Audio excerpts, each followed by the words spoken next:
실장 박원근입니다. 날씨가 많이 궂은데 저희 사전 신청은 한 100여 분 훨씬 넘게 하셨거든요. 근데 좀 날씨 탓인지 예상보다는 조금 적게 오셨는데 그리고 부슬부슬 비도 내리고 강연 듣기 딱 좋은 날씨인 것 같습니다. 사전에 한 1시간 반 이전부터 오셔서 3층에 마련되어 있는 테크 갤러리 참관도 하시고 지금 이제 강연을 곧 시작할 텐데요.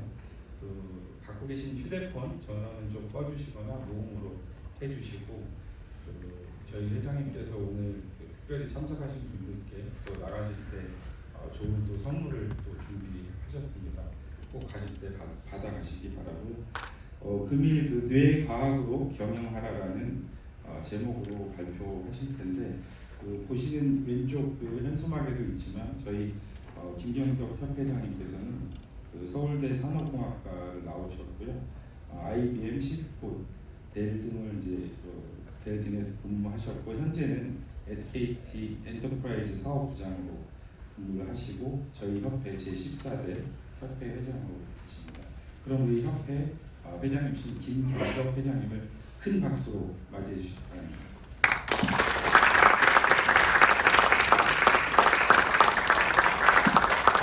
여러분 안녕하십니까. 사실은 잠시만요.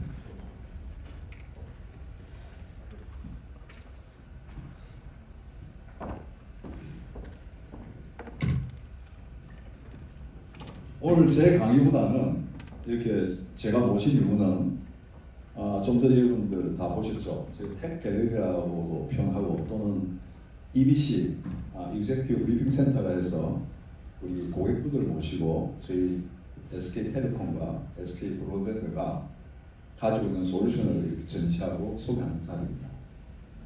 그래서 저 강의보다는 어떻게 보면은 여러분들 오셔가지고 SK텔레콤 그리고 SK브로드밴드가 어떤 솔루션을 가지고 있느냐, 어떤 기술을 가지고 있느냐 그런 부분들을 보시고 또 저희와 우리 협회 회원사 되시는 분들 같이 저희가 하는 걸 보고 SK하고 일할 수 있는 분야가 저런 게 있구나.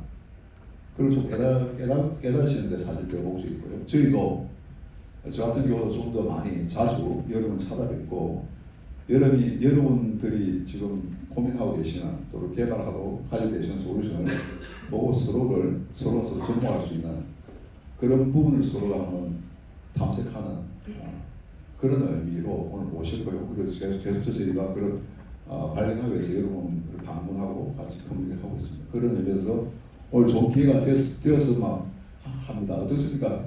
좀 보니까 도움이 좀 됩니까? 예, 다행입니다. 제가 내과학으로 경영하는 책을 4년 전에 줬나요? 그렇게 제가 한 5년 정도 고민해가지고 이 책을 내었습니다. 사실 졸져라 가지고 이 책을 내기 전에 제가 출판사에서 한 2번 정도 출판사에서는 내겠다 그랬는데 제가 내지 말고 2번을 했었어요. 왜 그러냐면 이 책이라는 거는 아이와 같다는 이야기를 하더라고요. 한 번 이렇게 내버리면 도로 이렇게 다시 백을 할 수 없다고 그럽니다. 그래서 항상 이야기가 정말 예쁜아이가 나오고 좀 괜찮은 아이가 나와야 되는데 제가 책을 한번 짚고 읽어보니까 이건 아니다 해요. 또 바꾸고 이런 식으로 해서 2번 정도 제가 다시 손을 봤습니다. 내용을 좀 굉장히 좀 간략하고 좀 쉽게 그렇게 썼습니다. 사실 처음에 책이 이거 2~3배 되었었어요.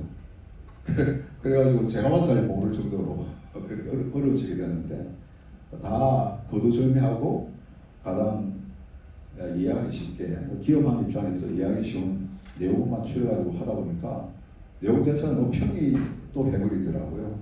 아무튼 한번 읽기는 좀 편한 책이라고 이야기하더라고요. 그래서 나름 의미가 있다 해가지고 그냥 책으로 냈습니다. 오늘 제가 이 책을 사실 낸 이유가 뭐냐면은 제가 기업 생활하면서 특히 조직 관리를 하면서 굉장히 힘든 게 많았습니다. 그 중에 하나가 책 제목에 보면은 왜 사람들이 변하지 않을까? 왜 우리 직원들은 이렇게 말을 안 하고 안 변할까? 그렇게 변화를 했는데 왜 안 변할까? 하는 부분이 많았고요. 그리고 직원과 우리 매니저들, 그 리더들 간의 어떤 의사소통 이런 문제가 있는데 사실은 굉장히 거기 보면은 각자 따로 놉니다. 우리 관리자로서 굉장히 힘든 게 뭐냐면은 제가 물어보면 뭐가 제일 힘드세요? 그러면 정말 힘든 게 밑에 애들이 내가 시킨 대로 일을 안 한다는 거예요.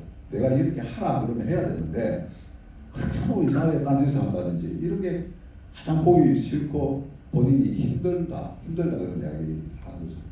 거꾸로 부서들 입장에서 보면은 그렇게 요구하는 관리자가 너무나 어떻게 보면 좀 힘든 거죠.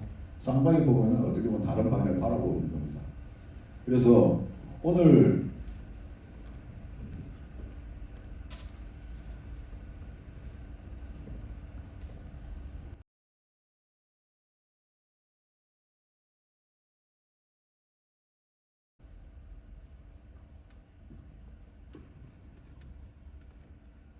강의가 이 자리에 앉아서 여러분께 제가 잠시만요.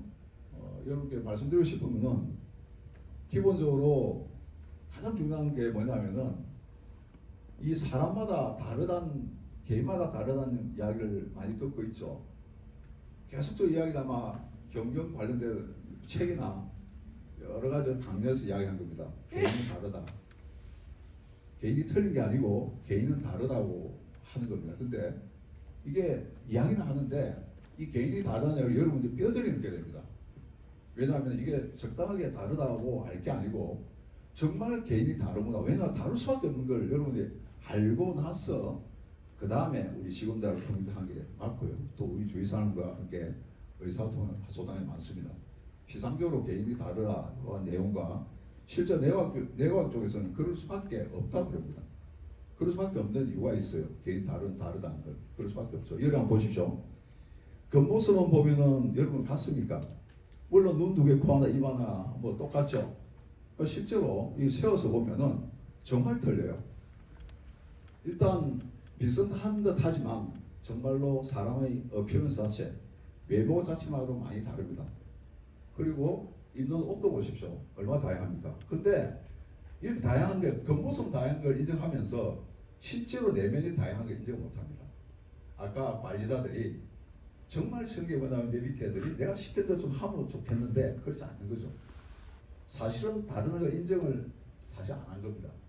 나는 내대로 생각하고 내대로 요구한 거고 밑에 사람도 마찬가지로 본인 스스로가 그걸 보고 스스로 판단하고 스스로 생각하는 거죠. 다른 데도 불구하고. 그래서 오늘 강의 목적은 개인은 정말 다르다는 것을 내과학적으로 그럴 수밖에 없다는 걸 갖다 설명해 드릴 자리고요. 두 번째, 우리 뇌가 가지고 있는 여러 가지 왜곡된 사항들이 많습니다. 이게 실제로 내 안에 의식이 어떻게 작동하냐를 알기 좀 힘든 면도 있지만은 의식 전에 실제 우리가 가지고 있는 시각이라든지 뭐 청각이라든지 이런 부분들에 의해서 왜곡되는 모습을 보게 될 겁니다. 그래서 뇌가 가지고 있던 기존에 갖고 있는 선입견 내지는 작동하는 원리에 가지고 의외로 의사결정 자체가 좀 다르게 의사결정, 오류되는 의사결정 하는 경우가 많습니다. 그런 경우를 들여다보면서 우리가 의사결정할 때, 야, 이런데, 내가 벌써 이 작동하고 있구만. 하는 걸 항상 마음에 둬야 된다는 거죠. 세 번째는, 이런 여러 가지 뇌의 그러니까 좀 자유롭고 창의적인 부분에 뇌가 작동해야 되는데, 이렇게, 내가 그렇게 창의적으로 작동하는 분위기를 만들어 줘야 되겠죠. 어떨 때 내가 창의적으로 작동하느냐 하는 부분에 대해서도 말씀을 드릴 수 있을 것 같고요. 근데 아닌 부분은 뭐냐면은 오늘 이 자리에 앉아서 제가 뇌과학처럼 정말 그 전문 지식을 여러분 공유하고자 하는 자리가 아닙니다. 사실 제가 이 책을 치려고 엄청난 책을 많이 읽었습니다. 논문도 많이 읽었고. 근데 너무 어려워요. 이 자리에 그런 이야기는 맞지 않는 것 같고요. 제가 뇌과학 전문가는 아닙니다. 그러다 보니까 뇌과학에 대한 전문 지식 공유하는 자리는 아닙니다. 아니고 그 다음에 이 자리에 또 재밌는 거는 이 책이 재미없을 수가 있어요. 왜냐하면 해결책을 제공 못합니다. 제가 저번에 한번 강의할 때 우리 중소기업 사장님들이 제 책이 나오자마자 득달같이 연락이 온 겁니다. 그러면서 꼭 한번 뵙고 싶어갖고 시아공단조에서 제가 갔었습니다. 델 태권도 사장할 때 와가지고 보니까 사장님이 엄청 고민이 많은 게요. 왜냐하면 자기 밑에 중소기업을 하는 게 얼마나 힘듭니까? 운영하기가. 근데 밑에 애들 말은 안 듣지. 그리고 애들 변화가 되지 않지 하니까 될 사람은 사람 책을 지니 이 사람이 무슨 답을 줄까 싶어 하고 저를 부른 겁니다. 불러가지고 앉혀놓고 저한테 발표를 시키더라고요. 예. 열심히 말씀을 드리는데 결국 뭐 결과 또는 제가 생각하기에는 이 내과학을 가지고 뭐 어떤 해결책을 만약에 제공한다. 그러면 해결책 제공했으면 이미 아마 모든 게 해결됐을 거 아닐 거죠. 근데 이 책은 어떤 해결책을 공개하지 않고 해결책을 공개하는 그런 어떤 세션은 아닙니다. 아마 해결책을 위해서 여러 가지 탐색하는 방법이라든지 기본적인 생각을 여러분과 공유하고 싶은 그런 내용이라고 이해하시면 됩니다.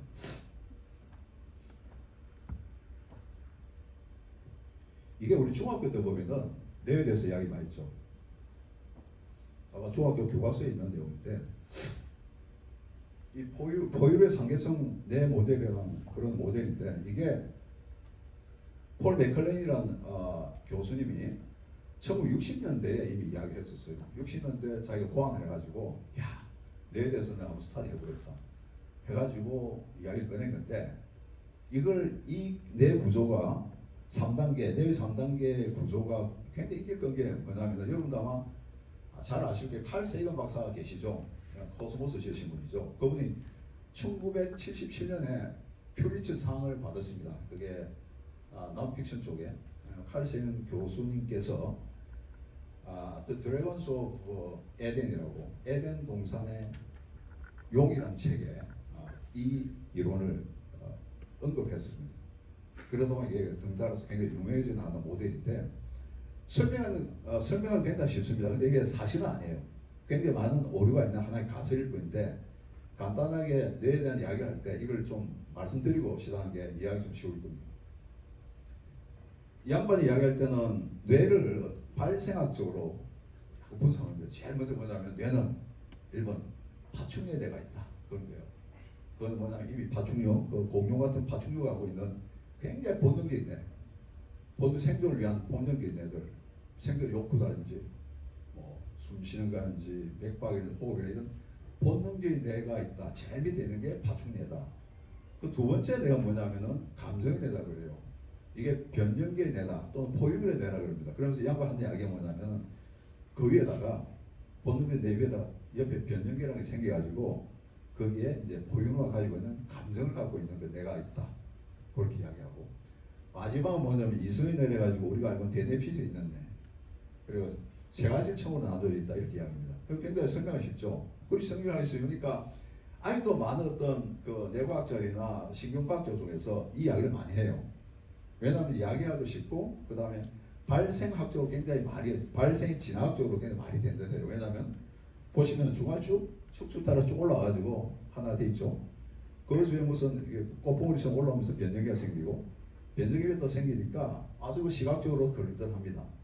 사실 이게 사진처럼 가설이 있었지만은 이게 한 2000년 정도 되니까 이거 가설일 뿐이고 그 많은 오류가 있다고 이야기하는데 그래도 뇌를 설명하기는 이게 굉장히 좋게 이해하기 쉬운 그런 모델입니다. 근데 이게 이런 모델을 해가지고 설명을 했는데 사실 좀 더 들이다 보니까 뇌라는 것은 제일 1층 뇌가 생기고 그 다음에 2층 뇌가 생기고 3층 뇌가 생긴 게 아니고 발생할 때 보면 다 동시에 또 발생하는 면도 있고 그 다음에 또 변형계라고 감정이라는 게 되어 있는 게 이 예를 든다면은 우리가 집에 갑니다. 집에 가지고 강아지를 보면은 강아지가 막 좋다고 꼬리 흔들고 그러죠. 근데 건붕어를 보면 어떠세요? 어항에 있는 건붕어 가보면 내가 집에 가면 건붕어 방때기 합니까? 건붕어는 먹이 줄 때 오래 않습니까? 그렇게 쉽게 설명이 가능해요. 그래서 감정을 가진 데는 포유류만 가지고 있다 이야기했을 거예요. 여기에서 변형계라는 게 2층에 그 다음에 1층 파충류 같은 경우 본능들 먹이가 주면은 내가 고프니까 좋다는 이런 식의 그런 이야기를 하면서 뭔가 설명하려고 그랬는데 좀 더 지나고 나니까 그 구분할 게 아니다 그거. 심지어 어류 같은 경우도 오성 본능이 있습니다. 어류 자체가 조류도 그래요. 얘들 포유류가 아닌데도 감정이라는 게 있는 거죠. 조류 때도 그렇고 어류 때도 있고 이런 거죠. 그래서 뇌란 게 이래 단순하게 뭐 이렇게 파충류 그 다음에 감정, 그 다음에 이성 이렇게 나눌 게 아니고 굉장히 동시다발적으로 발생학적으로 일어나고 있다는 게 사실인데, 아무튼 이게 여러분들이 뇌를 이해하는데 좀 이해하기 쉽다, 그런 관점에서 말씀드릴 수 있고요. 여기서 좀 강조하고 싶은 것은 뭐니 해도 사람은 이성적인 뇌와 감성적인 뇌와 그리고 굉장히 그 원심이 본능이 작동하는 그 파충의 뇌가 사실은 의식적, 무의식적으로 서로 굉장히 상호작용하면서 작동하고 있다는 거죠. 그래서 우리가 지금 굉장히 이성적으로 이렇게 이야기를 하고 하더라도 그 내면은 나를 본사에 무의식적으로 이미 아까 말씀한 파충류제 같은 그런 부분들이 작동하고 있다. 그리고 내가 이성적으로 이렇게 있더라도 실제로 작용하는 많은 그 이성적 감정의 두려움, 기쁨 이런 어떤 감정적인 부분도 작동하고 있다는 거죠. 그래서 그 세 가지 층이 이루는 그 요소들이 서로 상호작용하면서 우리를 계속적으로 우리가 내 그 작용을 받고 있다, 그렇게 말씀드릴 수 있습니다. 이게 이제 내 이야기는 좀 재미가 없죠. 이제 살다 지겨워질 수 있는데 사실 이게 변형기를 약간 설명해야 됩니다. 이게 우리가 여러 가지 어떤 내과학 이야기할 때 보면 이 부분이 중요해요. 아까 말씀드린 대로 굳이 따진다면 이게 변형계라고 합니다. 여기 보면은 크게 뭐 딴 거 말씀드리는 것은 그렇고 시상과 편도체, 해마 이런 게 있습니다. 그 시상이라는 게 뭐냐면 우리가 냄새를 맡든지 만지든 아니면 보든 모든 정보든 일단 어디로 가냐면 시상을 가요. 머리 저쪽에 있는 중간에 보면 시상을 가가지고 일단은 모든 감각 정보는 시상 갑니다. 그 감각 정보가 뭐 시각적인 정보든 시상 일단 가서 거기서 이제 대뇌 피술로 올라갑니다. 그래서 이 시상이 굉장히 중요해요. 시상은 모두 우리가 느낄 수 있는 감각의 정보가 오는 장소구나. 그래서 그 대뇌 피술을 보내는구나. 나중에 왜 중요한지 말씀을 좀 드리겠습니다. 두 번째, 편도체가 있는데 이거 아주 재밌습니다. 이 편도체 테마하고 아주 이 뇌과학 이야기하면은 뇌과학 여러 가지 이야기 중에 이 편도체 때문에 일어나는 일이 많아요. 설명이 많이 가능하고 편도체 아주 재밌는 친구입니다. 이 편도란 말은 우리가 아몬드 있죠, 아몬드 같이 생겨서 편도라고 표현했고요. 그게 해마라고 우리 기억을 담당하는 신경 덩어리가 있는데 뇌세포 덩어리 있는데 그 해마 앞에 편도에 가지고 이렇게 아몬드처럼 이렇게 볼록하게 올라오는 두 개가 있어요. 그놈이 편도체인데 이게 나중에 좀 설명하겠지만 이게 건강 염려증이 있는 기관이에요. 모든 게 걱정이에요. 얘가 내가 모든 그 어떤 크루드가 걱정이에요. 내가 뭐 난다 그러면 이게 뭐지? 이게 암 아닌가? 이런 식으로 아주 얘가 그냥 있는 사람 갖다가 확대하면서 두렵고 이런 부분 공포 이런 부분에 굉장히 집중되어 있는 애가 편도체입니다. 요놈 때문에 굉장히 우리가 의사결정할 때 많은 어떤 오류가 많이 발생하는 그런 기관 중에 하나죠. 그 해마다 아까 기억하는 거, 그 다음에 배우는 거 이런 거죠. 일반 그 책에 보면은 런던 택시 기사 이야기 많이 나와요. 옛날에 런던이 굉장히 복잡하죠. 지금은 뭐 여러 가지 어떤 툴을 통해서 우리가 맵을 통해서 모바일 통해서 쉽게 길을 찾는데 옛날 런던에는 택시 기사가 되려면 자격증이 필요합니다. 그때 자격증 중에 하나가 뭐냐면 우리나라 좀 쉽게 준 게 아니고 런던에 있는 모든 길 다 외워야 돼요. 다 외워가지고 숙제를 주면 그걸 다 해결해야 되는데 굉장히 복잡합니다. 그래서 런던 택시 운전사 되려면 상당한 어떤 공부를 많이 해야 되는데 재밌는 거는 그 양반들이 해마가 엄청 커요. 해마 볼록 켜져요. 왜 그러냐면은 이 해마라는 친구가 기억하는데 공감, 인식하는데 굉장히 많은 작용을 해가지고 런던 택시 운전사의 해마가 엄청 커진 겁니다. 그래서 기억을 많이 하는 훈련하는 사람들은 해마가 커요. 아무튼 이렇게 변조체라는 게 감정하고 관련되어 있기 때문에 나중에 우리가 여러 가지 의사결정할 때 어떨 때는 시상, 편도체, 해마 얘들이 톡톡하면서 튀어나옵니다. 그래서 그렇게 제가 말씀을 드리고요. 자, 뉴런 이 부분 다 중학교 다 배운 겁니다. 간단하게 말씀드리는데 이 부분도 굉장히 중요한 부분이라서 제가 말씀드리는데 뉴런이라는 것은 저 위쪽에 보면 수상이래가지고 나무가지 생기겠죠. 수상 돌개라고 그러고 밑에 쭉 빈 게 뭐냐면은 축삭 돌개예요. 수상은 뭐냐면은 감각을 받아들이고 그 다음에 쭉 세포를 지나가지고 축색을 지나서 옆에 수상으로 이동하는 겁니다. 요건데 신경의 흐름은 수상돌기에서 축삭돌기에 이동하는 겁니다. 근데 재밌는 건요, 우리가 재밌는 현상에서 우리가 만일 신경의 전달은 전기의 전달인 거 알고 계십니까? 우리가 신경 전달하잖아요. 전기가 흐르는 겁니다. 전기가 흐름이 이온의 그 작용은 전기차로 해가지고 신경이 쭉 흘러나는데, 사람의 머리 끝에서 그러니까 운동신경, 감각신경, 연합신경 이래가지고 이거 잘 아시죠? 머리에서 내리는 거는, 그 다음 올라오는 거는 중간에 이렇게 연합하는 거 이런 식으로 요런에 나눠져 있죠. 근데 모든 사람의 감각 활동은 뭐냐면은 전기의 흐름입니다.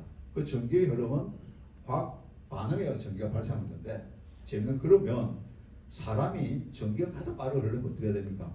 아주 좋아요. 만약에 우리가 진화를 정말 잘 돼 있다면은, 완벽하게 되어 있다면은 머리에서 명령되는 그 신호가 발끝까지 이동하는데, 또 발끝에서 발생한 감각이 머리가 이동하는데 빨라야 되겠죠. 가장 빠른 방법은 바로 와이어입니다. 하드 와이어. 그러니까 지금은 구리선 갖다 여기 또 꽂아가지고 발끝에 딱 갖다 놓으면 그냥 얼마나 빠르겠습니까? 무지 빠르겠죠. 그러면 우리 몸은 구리선 다발로 이렇게 놓으면 엄청나게 빠르게 봐도 엄청나게 이렇게 액션도 빠르게 할 수 있죠. 그런데 우리 몸은 그리 되어 있지 않습니다. 왜냐하면 그 사이에 시냅스라는 게 있어요. 시냅스는 사실은 공간입니다. 비어있어요, 여기가. 물론 그 사이는 액체가, 우리 바닷물 있죠, 바닷물 액체 비싼 액체가 좀 있는데, 몸이 이런 식으로 분절되어 있어요. 신경이 그냥 쭉 흐르는 게 아니고 딱 오다가 막혀요, 시냅스에. 그 다음에 어떤 자극해가지고 어떤 역치가 되면 다시 흐르고 이런 식으로 해서 신경이 전달하는데, 그 왜 그러냐면 굉장히 플렉시블하게 우리가 병할 수 있게 몸을 구성됩니다. 만일 그냥 브리스도 일이 됐다면 전혀 어떤 우리가 대응할 수 있는 뭐라 그러죠? 좀 유연하지 못하게 되는 거죠. 그래서 일단 시냅스를 통해 가지고 신경 전달되는데, 여기서 말씀드리고 싶은 거는 이 시냅스, 즉 신경과 뉴런 사이 틈이 있는데, 그 틈 사이에 신경 전달 물질을 합니다. 이게 굉장히 중요해요. 그래서 아주 계속적인 이야기인데, 오늘 아마 제가 강의하는 가장 중요한 포인트 중 하나인데, 신경 전달 물질이 계속 왔다 갔다 하는 부분은 이 연결이 탄탄해집니다. 시냅스가 단단해가지고 두꺼워져요. 두꺼워지고 거기서 많은 또 연결이 또 생깁니다. 그런 거죠. 그래서 보시면은 우리가 오솔길 갈 때, 예를 들어서 산이 있는데 산길 간다 했을 때 한 번 가는 거하고 여러 번 같은 걸 계속하는 거하고 보면은 차이가 있죠. 그 오솔길은 여러 번 거기를 이동하면서 함으로써 생기는 그런 길이 오솔길입니다. 이것도 마찬가지예요. 어떤 자극이 계속 일정하면은 그 신경 연결 부분이 아주 단단해집니다. 왜냐하면 신경 전달도 왔다 갔다 하는 사이에 그게 굵어지면서 다발이 굵어지고, 그 다음에 거기서 또 다른 줄기가 생길 가능성이 많아집니다. 자, 이 부분이 굉장히 중요한 부분이라서 제가 말씀드리고요. 이 뉴런 개수가 몇 개 정도 되냐면은, 사람 머리에 이 뇌 안에 있는 그 뇌신경수가 860억 개 정도예요. 860억 개 정도 되고, 이 하나하나 세포에 연결된 세포 연결이 아까 이렇게 하나 되어 있는데, 사실은 하나다 뭐 한 10,000개 정도 연결됩니다. 그러다 보니까 뇌 전체, 네트워크 전체 망 숫자로 한 100조 정도 돼요. 실제로는 우리 머리 크기가 얼마나 대단히 크냐면은, 슈퍼컴, 요사이 말하는 슈퍼컴 있죠? 그거 훨씬 더 커요, 여기가. 100조 개의 망이 연결되어 있는 망이기 때문에 이게 플럭스 수도 보면 100경의 플럭스입니다. 인간이 가지고 있는 뇌의 어떤 영향은 인간이 현재 만든 어떤 슈퍼컴보다 더 강력한 영향을 갖고 있는 게 뇌입니다. 일단 그렇게 그 정도로 그렇고, 그리고 또한 재밌는 거는 에너지를 많이 쓴다 그러지만은 실제로 슈퍼컴에 비해서 에너지가 굉장히 적겠어요. 한 1.4kg 정도 되거든요. 내 무게가 1.4kg 정도고, 쓰는 에너지는 보통 집에서 전등 하나 있죠. 전등 하나 정도면 전등 하나를 켤 수 있는 정도의 에너지만 쓰면서도 슈퍼컴에 해당되는 그런 어떤 이 계산 능력을 갖고 있는 게 사람입니다. 아무튼 자, 그렇다는 거죠. 요거 보시면은 나이가 들에 따라서 시냅스 밀도 사이인데, 이게 왜 중요하면은 사람의 뇌세포는 태어날 때부터 죽을 때까지 뇌세포는 어떤 외상이라든지 병이라든지 이런 거 수술이라든지 이런 거 아닌 이상은 그 뇌 세포가 유지되는데 그게 860억 개 정도 돼요. 그게 죽을 때가 그렇습니다. 물론 뭐 치매가 병이 걸리면 이제 줄어들겠지만, 근데 이거 보시면은 중요한 거는 오른쪽이면 태어나자마자 그 다음에 2년 후에 그다음 제일 먼저 어덜트 성인 됐을 텐데 실제로 내 세포는 세포수는 변하지 않습니다. 평생. 뭐가 변하냐 보면은 보시면은 2년하고 저 성면을 보면은 2년 정도 되면은 실제로 가지수가 무지 많습니다. 애가 태어나가지고 2년 정도 되면은 신경세포의 가지수가 엄청 많은 거죠. 많다가 나이가 들면 어덜트는 25살 이후 정도 되는데 그 정도 되면 어떻게 되냐면은 숫자는 동일한데 그 다발이 붉어져요. 붉어지고 그 대신에 가지치기 하듯이 신경 그 연결 중에 약한 건 다 소멸돼 버립니다. 대강 아시겠죠? 이게 왜 사각 다든지 대강 아시겠죠? 이런 거예요. 그런데 중요한 건 하나 팁으로 애가 태어나가지고 딱 태어나자마자 이 연결수가 1초에 200만 명이 일어납니다. 사람이 태어나지 않습니까? 애기가 태어나면 그 뇌의 연결이 물론 뱃속에 있을 때도 마찬가지예요. 뇌 연결이 1초에 200만 개가 생깁니다. 엄청난 수의 많은 연결이 수도 없이 생깁니다. 수도 없이 생기다가 어떤 작업이 계속 반복되면은 그 연결이 좀 유지가 되면서 타이트하게 굵어지고 어느 정도 그걸 안 쓰면은 오솔길에 우리 발자국이나 이 걸음 자국이 없어져서 사그라지는 거죠. 그래서 어른이 되면은 이와 같이 자주 많은 자극을 받았고 한 부분에 대해서는 강해져 가지고 어떻게 보면 그 사람을 형성하게 되는 겁니다. 그래서 우리가 모르는 사이에 이런 것들이 사실은 우리가 하이어 와이링이라는 표현을 썼는데 우리 그 검형이라든지 아니면 전기 배선을 찍듯이 우리는 모르는 사이에 이런 것들이 커넥션이 형성돼 가지고 밑에 깔아앉아서 우리 몸을 형성하게 된 거죠. 그래서 우리가 모르는 그 무의식 상태에서도 이것이 연결돼 가지고 몸 안에 다 내재돼 가지고 작동하는 겁니다.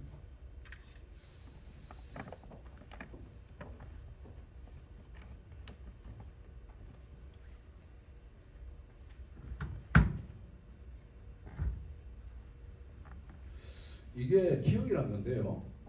이거 표현한 겁니다. 아까 말씀드렸다시피 이 뇌가 옛날에는 어떤 식으로 공부를 했냐면은 뇌는 여기는 시각을 한다. 이 지역은 뒤통수 부분이니까 이거는 시각을 담당하는 거야. 그래서 뇌의 구역과 그 다음에 역할에 대해 공부를 많이 했어요. 여기는 시각, 여기는 두정론고, 여기는 청각 이런 식으로 했는데 차트 뇌과학이 좀 발달하면서 어떻게 발달했냐면 기기가 많이 발달합니다. 그래서 fMRI 해가지고 기능성 자기 공명 장치라든지 EEG 같은 장비들, 그 다음에 경 2개 볼 전극 꽂아가 하는 그런 어떤 장치들이 많이 발전하고, 그 다음에 특히 발전한 게 통계 기법이 많이 발전합니다. 왜냐하면은 사람 머리를 연구가 제일 좋은 건 뭐냐면 정말로 외과적으로 수술해가지고 머리를 드러내고 내 전기를 꽂아가고 이게 제일 좋아요. 그럴 수 없지 않습니까? 그러다 보니까 밖에서 fMRI 같은 경우는 참고로 좀 알아놓으시는 게 기능적 자기 공명 장치는 이게 사람 머리를 쓰면 쓰는 부위가 피가 모일 거 아닌가요? 뇌세포가 있으니까 거기에 피 공급이 될 거죠. 그럼 헤모그램 돌아갈게요. 헤모그램이 공급될 텐데 이런 헤모글로빈의 어떤 변화, 양을 가지고 추측을 하는 거예요. 그러니까 헤모글로빈의 양의 변화를 추측하려면 통계 기법이 들어갑니다. 그래서 이러한 정기적 장치와 통계 기법이 같이 합쳐서 가지고 내 활동을 좀 더 자세히 알 수 있는, 이 완전 열어가지고 외과적 열어보지 않더라도 내면을 알 수 있는 그런 기술이 발전한 거죠. 여기 보시면 기억이라는 거 보시면 재밌는 게 아마 이런 표현을 씁니다.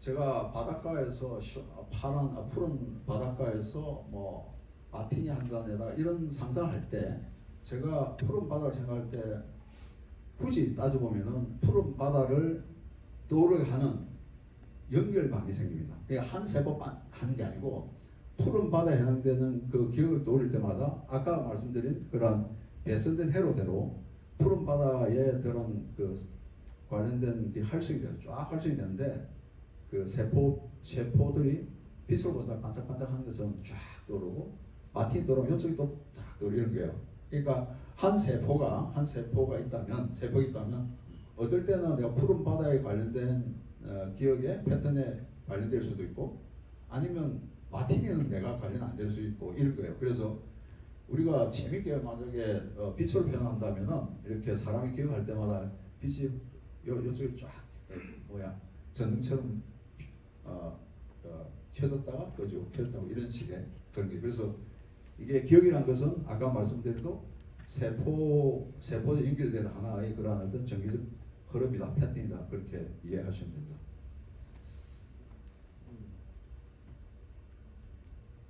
이게 사실은 재밌는 게요. 제일 좋은 게 뭐냐면은 그래서 지금 연구하는 게 우리 860억 개의 세포를 이렇게 있을 거 아닙니까? 그 연길 100조 정도 되었죠. 그러면 내가 아까 마티니를 생각했을 때 도대체 어떤 세포가 이렇게 패턴이 불이 들어올까를 알면 많은 일들을 알 수 있겠죠. 그래서 마티니는 여기 반짝하고 푸른 바다는 여기가 반짝하고 이렇게 뜨면 여기 할수있고 저기 할수있고 이런 식으로 해서 뇌를 가장 알 수 있는 방법이 이러한 신경망의 패턴을 갖다 정확히 읽어드리면 그 사람을 읽을 수가 있는 거예요. 또는 그 사람은 어떤 일을 하게 만들 수도 있고 그 사람을 조작시킬 수 있는 겁니다. 그래서 그런 연구가 이루어지는데 그게 우리가 커넥텀이라는 말을 씁니다. 그게 내 지도예요. 내 해로, 내 지도를 커넥텀인데 재밌는 건 며칠 전에 여기 오른쪽에 보면 초파리예요. 초파리 내 지도를 만들었습니다. 이게 언제 만드냐면은 10월 3일 날 이번 10월 3일 날 초파리를 가지고 그 뇌를 전부 다 분해해가지고 내 지도를 만드는 겁니다. 대단한 일이거든요 사실은. 근데 이게 초파리가 내가 아까 말한 14만 개거든요. 세포가. 우리는 860억 개거든요. 정말 비교가 안 돼요. 초파리가 우리랑 비교가 안 되는데 그 조그만 14만 개 그리고 연결이 우리는 뇌가 100조인데 얘 초파리 거는 뭐냐면 한 5천만 개밖에 안 돼요. 그걸 가지고 이번에 그걸 갖다가 지도를 완성한 겁니다. 이 정말 대단한 건데 이게 스탠포드 대니까 그렇게 보면 우리 성형준 박사가 1등이에요. 정말 그분 아마 나중에 굉장히 뇌과학적으로 유명해질 분이라고 생각해요. 아주 어떤 역사적인 핵을 끌 만한 분이라고 생각하는데 이분이 10월 3일 날 네처지에 논문을 9편 논문을 발표하면서 요걸 또 발표해서 논문 나온 내용입니다. 그래서 이런 어떤 뇌과학적으로 지금 여러 가지 공부하고 있는데 그중 가장 중요한 게 뇌지를 그려가지고 뇌세포 연결돼서 어떤 패턴을 작동하는지를 연구하면 결국 인간이 이해할 수 있다는 게 그리고 또 인간이 이해할 뿐만 아니라 이런 뇌에 관련된 어떤 질병이라든지 이런 부분과 해결할 수 있다. 그래 진행되고 있는 거죠. 저 참고로 말씀드리고요. 그 초파리하고 우리하고 구성하게 물어봐요. 초파리 열심히 보면 인간도 알 수 있냐? 그러는데 실제 초파리의 유전자가 우리하고 70%를 일치합니다. 초파리 유전자 70% 우리하고 일치 사람하고. 그리고 초파리가 이 뉴런 있잖아요. 요 내 세포 그걸 이렇게 들여다보면 사람하고 거의 비슷해요. 또 하나는 아까 신경전달 물질 있죠. 신경전달 물질이 비슷해요. 이거하고 도파민 있고 이래요. 그게 상황 비슷해요. 배가 고프면 엄청 쫓아서 이런 작동이 비슷합니다. 그래서 초파리가 연구를 같이 했다는 거고 이거 끝나고 나서 뭘 할 거냐면은 이제 생쥐하게 생쥐는 초파리보다 1000배 정도 많아요. 내 세포가. 그러다 보니까 또 생쥐를 연구할 건데 그럼 생쥐를 왜 연구하는데도 물어볼 거예요. 초파리는 유전자 70%를 일치한다. 그 다음에 그 전달물이 비슷하다. 그래서 인간을 이해하기 쉽다 이러는데 생쥐는 사람하고 더 비슷해요. 생쥐 머리가 2g짜리거든요. 사람 머리가 1.4kg니까 1,400g인데 이 생쥐는 2g밖에 된 머리 재미나 이게 생쥐 머리. 근데 요동마가 머리 생겨 똑같이 생겼어요. 사람 머리는 이 쭈글쭈글한데 생쥐 머리는 좀 벤질벤질해요. 그 차이가 있을 뿐이지 실제로 현미경으로 생쥐의 뉴런과 사람 뉴런을 딱 비교하면 구분 못합니다. 생쥐 뉴런과 사람 뉴런이 똑같아요. 거의 똑같아요. 그러다 보니까 초파리 그림 끝나고 나가지고 만약에 생쥐까지 커넥팅이 만들어지면 좀 더 사람을 좀 이해하는 좀 많이 도움이 됩니다. 이런 내용이고 이런 이야기입니다. 이제 그 내에 대한 이야기가 대강 끝났고요. 이제 좀 재밌는 이야기 할게요. 별 재미 없으실 것 같은데. 요게 우리가 결정할 때 많은 우리 결정에 있어 많이 영향을 끼치는 내부 모델이 있어요. 내부 모델이 있는데 우리가 이런 게 있습니다. 예를 들면 내부 모델을 이해하기 좀 쉽다 그러면 이런 겁니다. 저 앞에 상자 있거든요. 가방이다 합시다. 내가 이렇게 봅니다. 오케이. 상자에 뭐가 든지는 모르지만 내가 상자 모습을 보면 대강 이 상자가 어느 정도 무게라는 걸 알 수 있죠. 그래서 내가 가서 들어봐요. 들어보면 웬걸 안에 뭐 예를 들어서 소비 든 게 아니고 만약에 책이 들었다면 아주 무겁지 않습니까? 그와 같이 사전에 이거 보기 전에 내 머리 안에서 이미 만들어진 모델이 있습니다. 그러니까 기존에 우리가 이 시각적이고 청각적이고 미각적으로 모든 그 인포메이션이 들어와 있는데 그 인포메이션 들어와 가지고 이 피질이 내가 인지한 모든 지식과 경험과 정보를 가지고 만드는 하나의 모델이 있어요. 그를 끄다는 모델 있는데 그게 내부 모델입니다. 근데 여기 보면은 그럼 내부 모델이 그럼 정말 정확한가 하는 이야기인데 여기 보시면은 약간 그림이 좀 복잡할 수 있는데 여기 작동한 게 보면 일단 제가 우리 부회장을 이렇게 딱 바라보지 않습니까? 그러면 부회장의 모습은 빛 에너지로 들어와가지고 망방에 들어왔죠. 들어와 이놈이 수용대를 통해서 나중에 이게 정기적 시도를 해가지고 들어갑니다. 들어가지고 결국 뭐 중간에 교차점을 지나가지고 어디로 가면 아까 말씀드린 시상으로 옵니다. 시상으로 신경이 모여요. 그럼 시상에서 그 감각 정보를 대뇌 피질로 보냅니다. 시각을 담당하는 피질은 저 뒤쪽에 있어요. 우리 뒤로 넘어졌으면 캄캄하지 않습니까? 왜 그러냐면은 시각 피질 요 뒤에 있어요. 그래서 뒤에 충격적으로 잘 안 보여요 이게. 그래서 시각 피질 쪽으로 정보를 넘기면은 피질을 받아가지고 이게 우리 부회장 얼굴이구나 이렇게 보는 거죠. 그래 보는 건데 근데 문제는 뭐냐 들여다보면 시상에서 즉 감각 정보가 뒤로 인포메이션 주는 그 시상선 신경선 다발 숫자와 거꾸로 이 피질에서 시상으로 보면 역대비하게 하는 그 신경 다발 수가 보면은 뭐가 많냐면 역으로 대부분 더 많아요. 그 말이 안 되잖아요. 예를 들어서 시각 정보가 들어오면은 시상이 받아서 뒤로 오는 게 더 많아야 되지. 왜 뒤에 있는 애가 앞으로 도냐 이게. 요게 이제 어떻게 보면은 내부 모델인데 실제로 내가 우리 부회장을 보는 모습은 부회장이 나한테 보는 이 시각적 정보가 아닙니다. 사실 대부분이 이미 대부분 돼가지고 우리가 송 부회장에 대한 그 모델이 있어요. 그게 바로 이렇게 투입이 된 겁니다. 그럼 시상을 뭐 하냐면은 어떤 걸 하냐면 제가 송 부회장과 내가 좀 다른 면이 있어요. 옛날에 내가 모르는 내가 송 부회장 알고 있는 부분이 다른 게 있을 수 있잖아요. 갑자기 여기 3차 생겼다고? 저 뭐지? 이런 거잖아요. 새로운 정보 업데이트된 정보는 뒤로 들어갑니다. 이런 식으로. 그래서 시상이 많은 정보를 끌어내요. 왜 그런지 아시죠? 왜냐하면 만일 이 모든 정보가 여러분이 피질로 들어가기 시작하면은 피질이 에너지가 고갈되어 버립니다. 너무 많은 정보 들어오기 때문에 내가 견지를 못해요. 시각 정보가 너무 방대하기 때문에. 그래서 이 시각 정보는 뭐냐면은 들어오는 시각 정보 중에서 내가 알고 있는 부분하고 다른 건 뒤로 보내고 항상 계속 우리 송 부회장 모습 갖다가 피드백을 줘요. 대목을 계속 주면서 하는 거죠. 이거는 잘 기억하시고 우리가 오늘 아침에 얘를 출근했잖아요. 이렇게 출근하다가 길을 가다가 한번 생각해 보시죠. 내가 우리 집 앞에 예를 들어 다리가 있다. 제가 같은 탄천에서 사는데 이 지나고 다리가 있는데 내보고 너 다리를 한번 묘사해봐라 그러면 아마 기억 못할 거예요. 저 기억이 안 됩니다. 왜냐하면 저는 분명히 다리를 건넜다는 기억이 나는데 그 다리에 대해서 자세히 이야기해봐라. 색깔이 어떠냐, 그 난간이 모두 몇 개고 줄이 몇 개냐 이야기를 못합니다. 근데 나는 어떻게 하냐면 나는 그 다리를 안다고 잡아줘. 그리고 분명하게 나는 걸어올 때 나도 모르는 사이에 모든 비대듯이 그러니까 다리에 관련된 정확한 정보가 내 눈에 들어왔어요. 들어왔는데 나는 기억을 못합니다. 왜냐하면 내 뒷부분이 그 모든 정보를 기억하기에는 너무나 피곤하기 때문에 대강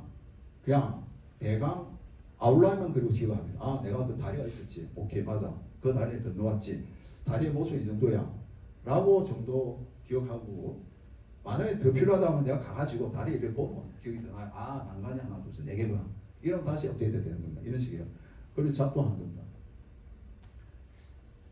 그래서 이게 내부 모델이라는 게 의외로 우리가 보는 실체를 보는 게 아니고 이미 사람이 만들어 놓은 하나의 어떤 허상 내지는 상상물을 가지고 우리가 사람도 판단하고 아까 나중에 의사결정도 이런 게 많이 작용합니다.